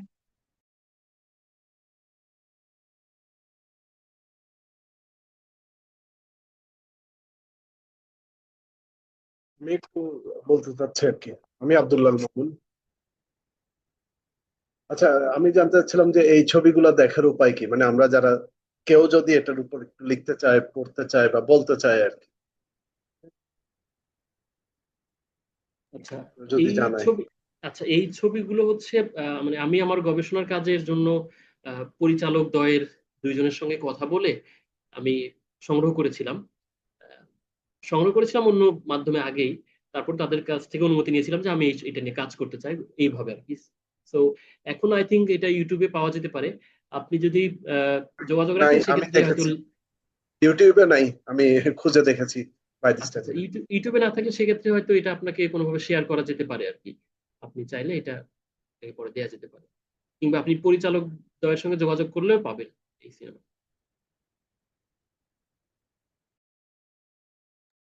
ধন্যবাদ। আচ্ছা, আমি একটু প্রশ্ন করতে চাই মিত ভাইকে। আচ্ছা, আমার নাম হচ্ছে সোহান। তো আহ, অমিত ভাই, মূলত হচ্ছে আপনার আলোচনাটা হচ্ছে খুবই দারুণ হয়েছে। মানে একেবারে ফোর্থ সিনেমা নিয়ে আমাদের অনেকেরই অনেক রকমের একটা কোয়ারি ছিল যে মানে ফোর্থ সিনেমা কি, মানে ব্যাপারটা নিয়ে খুবই, মানে এটা খুবই জনপ্রিয় না ওই অর্থে বলা যায়। এবং সেই সঙ্গে ফোর্থ সিনেমার যে মানে এই শব্দটা শোনার সঙ্গে সঙ্গে একটা ডায়ালেকটিক জায়গা তৈরি হয় যে আমি যখন ফোর্থ সিনেমা বলছি তখন আসলে ফার্স্ট সেকেন্ড থার্ড এটা ক্যাটাগরাইজ হয়েছে। এবং সেই সঙ্গে ক্যাটাগরাইজই না শুধু, মানে সেই সঙ্গে এটাকে অ্যাকসেপ্টেন্সের একটা জায়গা চলে আসে যে আমি ঠিক এটাকে সেকেন্ড বলছি, এটাকে ফার্স্ট বলতেছি, মানে এটা আমি আসলে অ্যাকসেপ্ট করছি কিনা। যেমন ধরুন যে যদি মানে অংরা খাইন্দার কথা যদি আমি এখানে মেনশন করে বলি, যে ধরেন তিনি যখন ফিল্ম বানাচ্ছেন তখন তো তিনি আসলে এজ এ মানে পার্সন হিসেবে তিনি নিজেকে ফার্স্ট পার্সন মনে করেন। তো ধরেন যখন আমি মানে আমরা যখন এই সময়ে এসে যদি কথা বলি, যে এই সময় আসলে আমরা সেন্টার পেরিফেরির আলাপগুলো তুলে ফেলছি, এবং সেই সঙ্গে হচ্ছে যে বাইনারি কেন্দ্রিক যে আলাপগুলো ছিল, বা সেই সঙ্গে এই যে যে নিউমেরিক ডেটা দিয়ে যেভাবে আলোচনা করা হয় যে থার্ড জেন্ডার ফোর্থ জেন্ডার বা ফার্স্ট জেন্ডার এইসবের আলাপ ছিল। তো এই জিনিসগুলোকে আমরা আসলে মানে প্রতি মুহূর্তে কাউন্টার করতেছি। সেই জায়গা থেকে আপনি যেভাবে আসলে যে বার্কলের যে আইডিয়াটা নিচ্ছেন যে ফার্স্ট সিনেমা সেকেন্ড সিনেমার যে সিস্টেমটা, তো এইটাকে আসলে রিকগনাইজ করার মাধ্যমে আবার মেইন স্ট্রিম যে সিস্টেমটা আছে, যে সিস্টেমটা এক্সিস্টেন্সিয়ালি আমরা জানি যে এই সিস্টেমটা একটা আধিপত্যবাদী সিস্টেম, যেমন এইখানে মানে এই মুহূর্তে যদি বলি এই সিনেমা, এই যে যে আপনি বার্টলেট যে থিওরিতে গেলেন, এখানে প্রথম হচ্ছে হলিউডকে দেখা হচ্ছে, মানে হলিউড বলতে আমি বোঝাচ্ছি যে ধরেন ক্যাপিটালাইজ ওয়ার্ল্ডের যে সিনেমা। হুম, সেকেন্ড হচ্ছে আর্টিস্টিক সিনেমা, থার্ড হচ্ছে ধরেন ন্যাশনাল সিনেমা। সেই জায়গা থেকে আমরা অন্য একটা জায়গা দেখতে পারি যে ধরেন ন্যাশনাল স্টেটের যে আলাপগুলো আছে সেই আলাপটাও এখানে চলে আসে। এবং সেই সঙ্গে মানে বেসিক্যালি থার্ডটাকে আমরা ধরতেছি ডি কলোনিয়াল, বা এই কলোনিয়াল হ্যাংওভার থেকে পোস্ট কলোনিয়াল যে চিন্তা ভাবনাগুলো করে। তো কেন মানে আমার আদিবাসী সিনেমা ফার্স্ট হইলো না, কেন আমার সেকেন্ড হইলো না, বা কেন এটাকে ফোর্থ সিনেমার মধ্যে পড়তে হচ্ছে, এটা যদি একটু বলতেন। আচ্ছা। আম, সেটা হচ্ছে যে বাইনারি নন বাইনারির যে আলাপটা, সেটা তো আমাদের অন্য প্রসঙ্গের আলাপ। অন্য প্রসঙ্গের আলাপ বলছি এই কারণে যে আমরা যদি আজকে যদি আমরা আলোচনার বিষয় হতো যে বাইনারি এবং নন বাইনারির প্রেক্ষিতে ফোর্থ সিনেমা কনসেপ্ট নিয়ে আলাপ, তাহলে আমরা এগুলোকে নাকচ করে দিতাম। কিন্তু ব্যাপারটা হচ্ছে যে যেহেতু এই ধরনের একটা কনসেপ্ট এক্সিস্ট করে, আমাদের এগুলোর সঙ্গে একটু পরিচয় হওয়াটা দরকার। হ্যাঁ, আমি এগুলোকে রিকগনিশন দেওয়াটা এটা গুরুত্বপূর্ণ না। এটা হচ্ছে যে পরিচিত হওয়াটা দরকার, জানাটা দরকার, কারণ আমাদের জানলাগুলো না খুললে আসলে আলোটা আসবে না। এটা হলো প্রথম কথা। দ্বিতীয় হচ্ছে যে বেরি বার্কলে বলছেন যে হ্যাঁ, যে এই যে ফার্স্ট সেকেন্ড এবং থার্ড সিনেমা, এগুলো তো ধরো মানে দীর্ঘকাল ধরে প্রচলিত, কিংবা সেটা বলি ক্যাপিটালিস্ট সোসাইটির একটা ফেনোমেনা, বা হচ্ছে একটা একটা কনসেপ্ট তারা দাঁড় করিয়েছে প্রথম সিনেমা, সেকেন্ড, থার্ড। বলছে যে তারপরে ফোর্থ সিনেমা হচ্ছে আদিবাসী চলচ্চিত্র, এটা ওই জনরার ক্যাটাগরিতে সে যাওয়ার জন্য বোধহয় এটা করেছে। এবং উনি বলছে শুধু ফোর্থ সিনেমা না, এরপরে next fifth cinema, sixth cinema, it can be মানে 50তম সিনেমাও হতে পারে, 50 সিনেমা হতে পারে। সেটা হচ্ছে যে সিনেমাগুলোকে ক্যাটাগরাইজ করা। এই ক্যাটাগরাইজ করা, এটাকে তুমি বাইনারি আলাপও বলতে পারো। আবার এগুলোকে ধরো জ্ঞানের যে নানান শাখা প্রশাখা আছে, সেই শাখা প্রশাখা অনুসারে সাজানোর জন্য সুবিধাজনক একটা ট্রেও বলতে পারো, আমব্রেলা টার্মও বলতে পারো। বুঝতে পেরেছো? এখন এই পুরোটা আমরা হয়তো যেমন আজকে আলাপ বা হচ্ছে আর কিছুদিন পর এই আলাপটা মানে এই ফোর্থ সিনেমা কনসেপ্টটা ঠিকঠাক মতো প্রতিষ্ঠা হয়ে গেলে তারপরে আমরা আলাপটা তুলবো যে এটা এক্সিস্ট করা দরকার আছে কিনা। আপাতত আমাদের এইটা সম্পর্কে জানাশোনাটা দরকার, তারপর আমরা আলাপে যাবো যে এটা বাইনারি, এই ধরনের আলাপে আমরা থাকবো কিনা। এই ক্যাপিটালিস্ট এই সমস্ত প্রপাগান্ডা কে অনুসরণ করে বার্কলে আদিবাসী জনগোষ্ঠীর একজন মানুষ, তিনি আবার সেখানে কেন গা ভাসালেন, সেটা দরকার আছে কিনা, সেটা নিয়ে হয়তো আমরা পরে কোনো আলাপে যাবো। কিন্তু আপাতত আমরা এখানেই থাকি। ধন্যবাদ ভাই। আমাদের সাথে ইমরান কামাল স্যার যুক্ত হয়েছে, আমি দেখতে পাচ্ছি। স্যার যদি কিছু বলতেন আজকে আলোচনার বিষয়ে। আলোচনা ভালো হচ্ছে আর কি। শুধু মনে হয় কতগুলো জায়গা আছে স্পোর্টস সিনেমার নিয়ে আলাপ চলছিল আর কি। তো আমি সিনেমাতে না যাই আর কি, সিনেমার ডেসক্রিপশন বই প্রতি আমি থিওরিটিক্যাল মনে হয় কিছু কিছু জায়গা চিন্তা করে দেখতে পারেন আর কি আপনার। যেমন ভারতের মজার ঘটনা ঘটছে আর কি, সেটাও ইন্টারেস্টিং লাগবে। সেইটা মনে হয় হইতে পারে আর কি একটা আলাপ। এক নম্বর হচ্ছে যে ফোর্থ সিনেমা এই ফার্স্ট সেকেন্ড থার্ড ক্যাটাগরির মধ্যে পড়ে না আসলে। মানে এটা একটা ডিফারেন্ট জায়গা থেকে আসছে এই পুরো আলাপটাই। এটা মূলত হচ্ছে এটা দেখতে পারেন আপনারা, বইটা আমি হয়তো শেয়ারও করে দিতে পারি যদি আপনারা চান। এটা হলো জর্জ ম্যানুয়াল নামে, মানে এটা মূলত কানাডা থেকে আসছে কনসেপ্টটা। এবং এটা বিশেষ কারণে তৈরি হয়েছে, দ্য ফোর্থ ওয়ার্ল্ড ডোমের থিওরি আছে, এটা ফোর্থ ওয়ার্ল্ড থিওরি বলা হয় আর কি। ওইখান থেকে মূলত এই ভদ্রলোক এই আইডিয়াটা পিক করেন ফোর্থ সিনেমা নাম দিয়ে। ফোর্থ ওয়ার্ল্ড হ্যাঁ, থিওরির কাণ্ডটা কি আসলে, এটা কি জিনিস? কারণ আপনারা জানেন যে পৃথিবীতে একটা সময় হয় না, তিনটা ভাগে ভাগ ছিল আর কি। মানে একটা হচ্ছে ফার্স্ট ওয়ার্ল্ড, সেকেন্ড মানে ওয়ার্ল্ড, থার্ড ইউরোপ ওয়ার্ল্ড। এবং আমেরিকা, আর একটা হচ্ছে যে সোভিয়েত ওয়ার্ল্ড যেটা আর কি সেকেন্ড ওয়ার্ল্ড। থার্ড ওয়ার্ল্ড হচ্ছে যে আপনার আহ, বাকি দুনিয়া আর কি, মূলত কলোনাইজড যে এরিয়াটা ছিল। ইনফ্যাক্ট থার্ড সিনেমার আইডিয়াটা ওখান থেকেই আসলে জেনারেট করেছে। একটা একটা অ্যাঙ্গেল ওইটা, কিন্তু অন্য অ্যাঙ্গেল আছে এটার। এখন তাহলে ফোর্থ কি? ফোর্থ হচ্ছে যে আপনি খেয়াল করবেন যে যখন ফার্স্ট সেকেন্ড থার্ড বলতেছেন সবই জাতি রাষ্ট্রের গল্প আসলে, nation state, political formations and all this things. এখন এর ভিতরে সংকটটা যেটা হয়েছে যে যার আসলে হয় না যে মাইনরিটি রাষ্ট্রের মধ্যে, ধরুন মানে আহ, একটা মাইনরিটি কমিউনিটি, ধরুন মাউরিরাই বা এ ধরনের কমিউনিটি গুলো, যাদের যাদের আসলে নিজেদের রাষ্ট্র নেই, যারা ওই রাষ্ট্রে, কিন্তু তারা ওইখানকার আদিবাসী, বহু বছর হাজার হাজার বছর ধরে তারা এখানে আছে, কিন্তু রাষ্ট্র হারায় ফেলছে, রাষ্ট্র এক্সিস্ট করে না। এবং এটা অনেকগুলা, একটা বড় কারণ হচ্ছে কলোনিয়ালিজম, এই রাষ্ট্র হারানো। এখন এদেরকে তো আপনি হয় না যে ন্যাশনালিজম দিয়েও ধরতে পারতেছেন, এটা তো তার মধ্যেও আটতেছে না। এদের দুনিয়াটা কি হবে, এই হচ্ছে কোশ্চেন। আসলে এইখান থেকে মূলত আসলে এই ফোর্থ ওয়ার্ল্ড থিওরিটা দাঁড়ায়, এবং তারই আসলে সিনেমাটিক এক্সপ্রেশন আকারে এসে হাজির হয়েছে ফোর্থ সিনেমা। হ্যাঁ, মানে ওইখান থেকে আসছে জিনিস, এটা মূল থিওরিটা হচ্ছে দ্য ফোর্থ ওয়ার্ল্ড থিওরি। এক, দুই নাম্বার হচ্ছে ফার্স্ট সেকেন্ড থার্ড সিনেমার গল্প। এটা একটু আমি বলে নেই আর কি। এটা ওই যে, যেহেতু সুহান বলছে আর কি, জাস্ট আমি মেনশন করে দিচ্ছি জিনিসটা, যে এটা মনে রাখবেন যে ফার্স্ট সিনেমা সেকেন্ড, মানে প্রশ্নটা যদি করি এইভাবে যে first cinema second cinema third cinema ক্যাটাগরাইজেশনটা করলো কারা? মানে হলিউডের সিনেমা যে ফার্স্ট সিনেমা, এই ক্যাটাগরাইজেশনটা হইলো কই থেকে? এইটা আসলে থার্ড সিনেমার থিওরি যারা দিচ্ছে তারাই করছে। মানে মূলত এটা একটা ম্যানিফেস্টো। হ্যাঁ, এটা ম্যানিফেস্টো থেকে শুরু হয় টুয়ার্ডস থার্ড সিনেমার নামে। বার্নার্ডো সোলানাস, আপনার নাম জানেন, আওয়ার অফ দ্য ফার্নাস, তার বিখ্যাত কাজ, যেখান থেকে আসলে এই পুরো থিওরি গুলো ইমার্জ করতেছে অল দিস থিংস। এটা 69-এ শুরু হচ্ছে কিন্তু মুভমেন্টটা। এবং মাথায় রাখবেন মৃণাল সেন, মৃণাল সেনের কাজগুলো কিন্তু কাছাকাছি সময় আসতেছে, কলকাতা 71 এবং ইত্যাদি ইত্যাদি। তো এবং আরেকটা জিনিস রাখবেন যে বাদল সরকার থার্ড থিয়েটার থিওরি দিচ্ছেন, রিচার্ড শেখনারের সাথে উনি কাজ করতেছেন। থার্ড থিয়েটার থিওরি আসতেছে 71 সালে, এবং একটার সাথে আরেকটা কিন্তু সম্পর্ক নেই। এই মানে এই থার্ড সিনেমার কোথা থেকে আসতেছে আর বাদল সরকার কোথা থেকে তত্ত্ব দাঁড় করতেছেন তার। বাদল সরকারের আন্ডারস্ট্যান্ডিংটা ডিফারেন্ট। ওনার আন্ডারস্ট্যান্ডিং অনেক বেশি পারফরমেন্সের টেকনিক্যাল বিষয় নিয়ে। মানে উনি মনে মনে করতেছেন যে হয় না যে ফার্স্ট থিয়েটার হচ্ছে যে আমাদের লোকনাট্য ইত্যাদি ইত্যাদি, সেকেন্ড থিয়েটার হচ্ছে যেটা আমরা হয় না যে যেটা পারফর্ম, মানে প্রসিনিয়াম থিয়েটার বলে যেটাকে, থার্ড, তাহলে থার্ডটা কি, থার্ড হইতেছে যে এই দুটোর কম্বিনেশন এক ধরনের থিয়েটার ফর্ম দাঁড় করানো, এবং যেটা কিন্তু ইনফ্যাক্ট আইপিটিএ থেকে আগে থেকে শুরু হয়ে গেছে, এবং থিয়েটারকে আরো বেশি মানুষের কাছে টাছে নিয়ে যাওয়া। আর ফার্স্ট সেকেন্ড থার্ড সিনেমার ক্যাটাগরাইজেশনটা ল্যাটিন আমেরিকান যে রেভলিউশনারি অ্যাটিটিউড অ্যাপ্রোচ এগুলোর সাথে কানেক্টেড। ওটার পাশাপাশি সময় আরেকটা ইয়ে আসছিল, অ্যাপ্রোচ আসছিল, এটা হচ্ছে যে সম্ভবত আমি ভুলে গেছি, অসম্পূর্ণ সিনেমার একটা তত্ত্ব আসছিল কিউবাতে, এটা আরো পরে আসছে 79-78-এর দিকে। হ্যাঁ, তো এখন এটা হচ্ছে ইয়ে আর কি, যে কারণে বললাম যে এটার ওই ফোর্থ সিনেমার ক্যাটাগরিক্যালি আপনি ফার্স্ট সেকেন্ড থার্ড এর ক্যাটাগরির মধ্যে ফেলতেই পারবেন না আপনি। এটা কমপ্লিটলি ভিন্ন জায়গা থেকে জিনিসটা কয়েন হয়েছে আর কি, এই আইডিয়াটা। আর ফার্স্ট সেকেন্ড থার্ড সিনেমার পলিটিক্সটা হচ্ছে যে ফার্স্ট সিনেমা হচ্ছে যেটা আমরা জানি যে মানে মূলত কমার্শিয়াল ফিল্মস, সহজ কথা।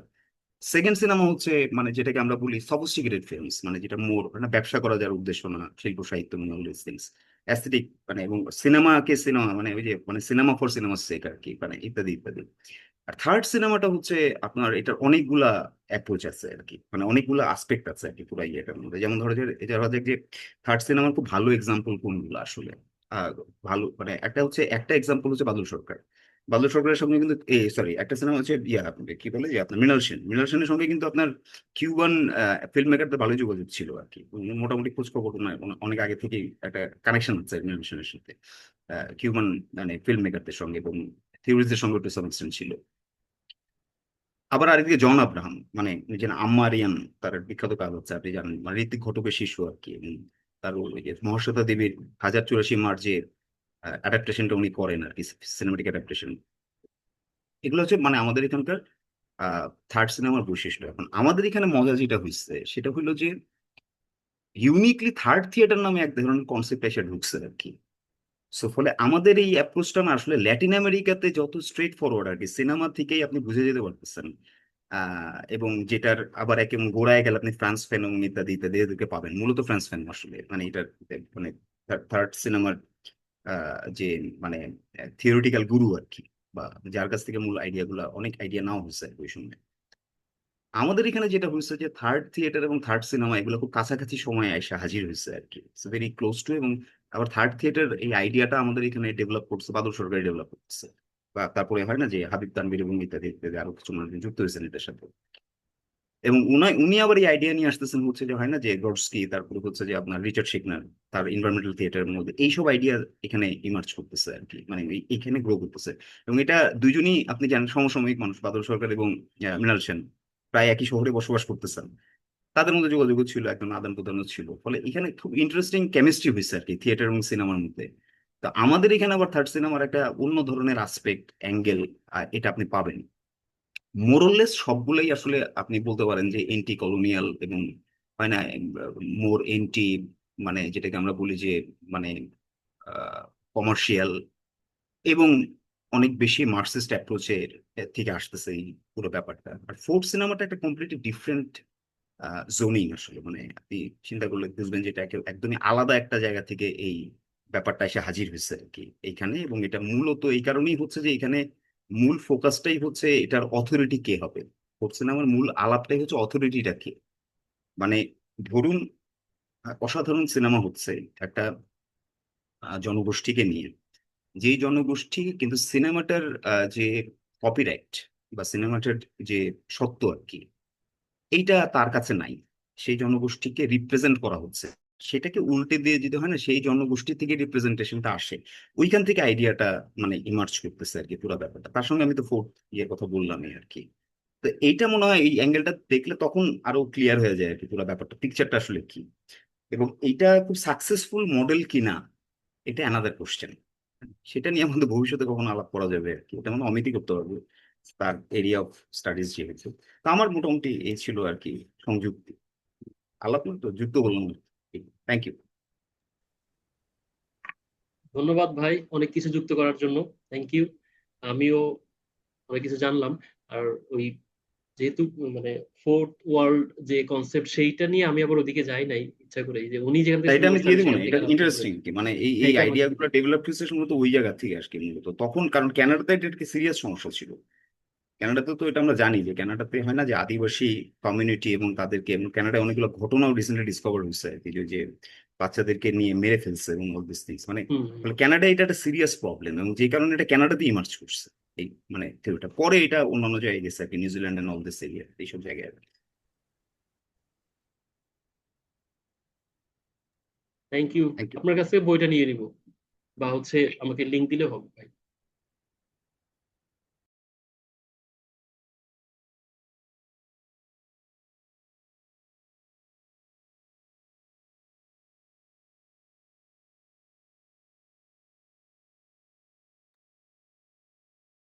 সোহান যদি কিছু বলতে চায় বা অন্য কেউ যদি কোনো কোশ্চেন করতে চায়।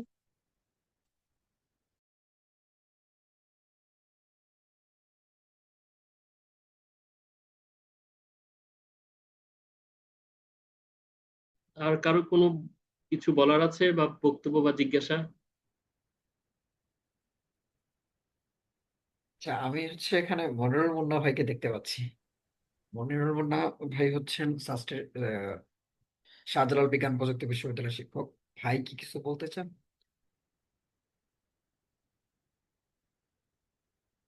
হুম, আসলে আমি তো একদম শেষে যখন প্রশ্নোত্তর পর্ব মানে শুরু হয়েছে তখন যোগদান করেছি আমি। পুরো আলাপের কিছু শুনি নাই, মানে ওই অর্থে আমার আসলে যুক্ত করার কিছু নেই, আমি শুনতেছিলাম। আচ্ছা, আর কারো কোনো কিছু বলার আছে? আচ্ছা, না থাকলে আমার আসলে দুইজনের কাছে প্রশ্ন, মানে ইমরান ভাইয়ের কাছেও প্রশ্ন এবং সেই সঙ্গে অমিত ভাইয়ের কাছে। মানে আমি বেসিক্যালি যে জায়গাটা আসলে মানে বলতে চাইছি বা শুনতে চাচ্ছি সেটা হচ্ছে যে ধরেন এই যে যে নিউমেরিক ডেটা দিয়ে বা ধরেন বাইনারি দিয়ে যখন আমি আসলে কোনো কিছুকে ক্যাটাগরাইজ করে ফেলি, তখন আসলে মানে জিনিসটা কি আসলে এরকমের হয়ে যায় কিনা, না যে ধরেন মানে এটা একটা সিস্টেম হয়ে দাঁড়ায়। মানে ধরেন যে আমি কোনো একটা জিনিসকে আগে বানালাম এবং সে জায়গায় যে একটা ভুল করে ফেলি যদি, তাহলে তাহলে ওইটাকে আবার ভেঙে আবার নতুন করে করার থেকে বরঞ্চ যখন আমি বানাচ্ছি তখনই যদি আমি একটু সেন্সিটিভ থাকি তাহলে ভালো হয় কিনা। না মানে ধরুন যে থার্ড ওয়ার্ল্ড যখন আমি আজকে বলতেছি তখন আমার আসলে first world and second world কে ক্রিটিসাইজ করতে হচ্ছে এবং এই যে থার্ড ওয়ার্ল্ড আইডিয়াটাকে জেনারেট করতে হচ্ছে। কিন্তু ধরেন যখন আমি আজকে যখন আমরা থার্ড ওয়ার্ল্ড কে বা এই যে যে বাইনারির অপোজিটে এসে একটা নতুন ধরনের চিন্তা ভাবনার কথা বলে ডিকলোনিয়ালিটি বলি, বা ধরেন যে কখনো কখনো হচ্ছে ইসের কথা বলতেছি, এই যে প্ল্যানেটারিটির কথা বলি আমরা কখনো কখনো। তো এই ক্ষেত্রে এই জিনিসটা আগে করলে, যেমন ধরেন যে আমি যদি ইন্ডিজিনাস ফিল্ম বলি বা ধরেন যে অন্য কোনো ভাবে যদি এই জিনিসটাকে ট্যাগিং করি বা ক্যাটাগরাইজ করি, তাহলে জিনিসটা আরেকটা মানে কি বলে যে মানে এপিস্টেমোলজিক্যালি একটা মানে এলিটিজমের বাইরে আরেকটা রেভলিউশন হয় কিনা, এটা হচ্ছে আমার প্রশ্ন।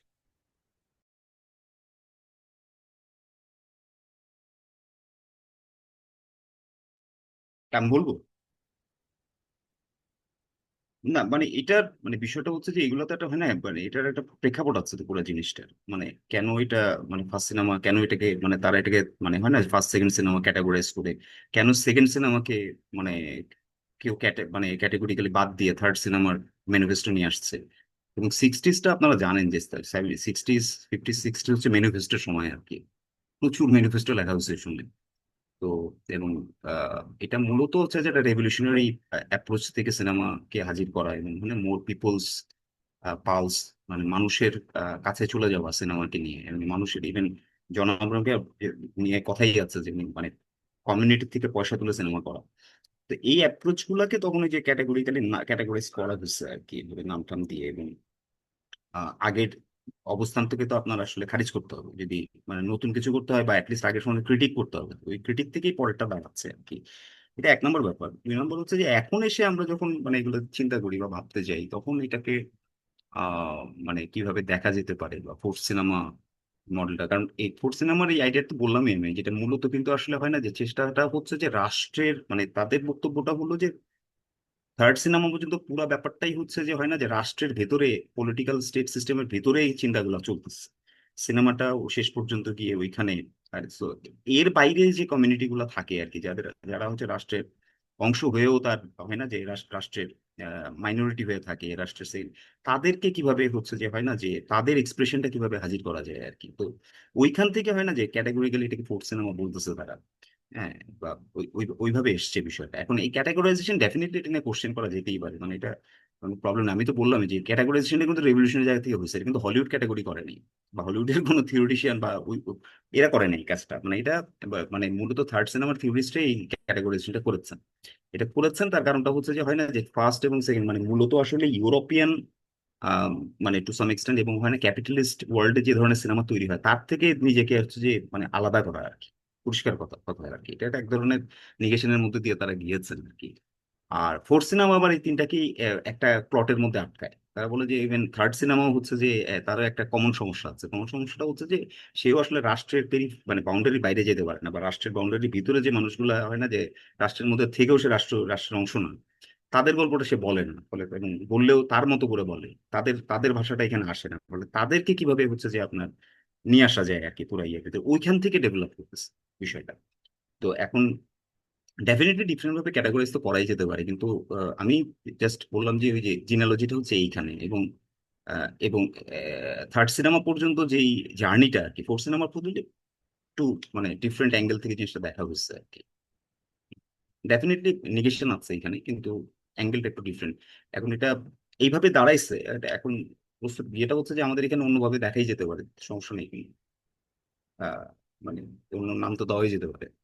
তো সেক্ষেত্রে আপনারা চিন্তা করেন, এটা একটা ইনোভেটিভ ব্যাপার হবে আর কি, যদি নতুন কোনো নাম টাম দেওয়া যায়। ইটস নট ব্যাড, হতেই পারে আর কি। আমাদের হোস্টের হচ্ছে একটু সমস্যা হয়ে গেছে, মানে যিনি আজকে হোস্ট ছিলেন তার হচ্ছে নেটওয়ার্ক মানে বিদ্যুৎ বিভ্রাটের ঘটনা ঘটেছে, তো সেই জন্য আমাদের আজকের আলোচনা এখানে শেষ করছি। এবং সেই সঙ্গে আমাদের এই সিরিজের দ্বিতীয় পর্বের পাশাপাশি আমরা তৃতীয় পর্বের যে আলোচনাটা হবে সেটার জন্য আপনাদেরকে অগ্রিম আমন্ত্রণ জানিয়ে শেষ করছি। সকলকে ধন্যবাদ।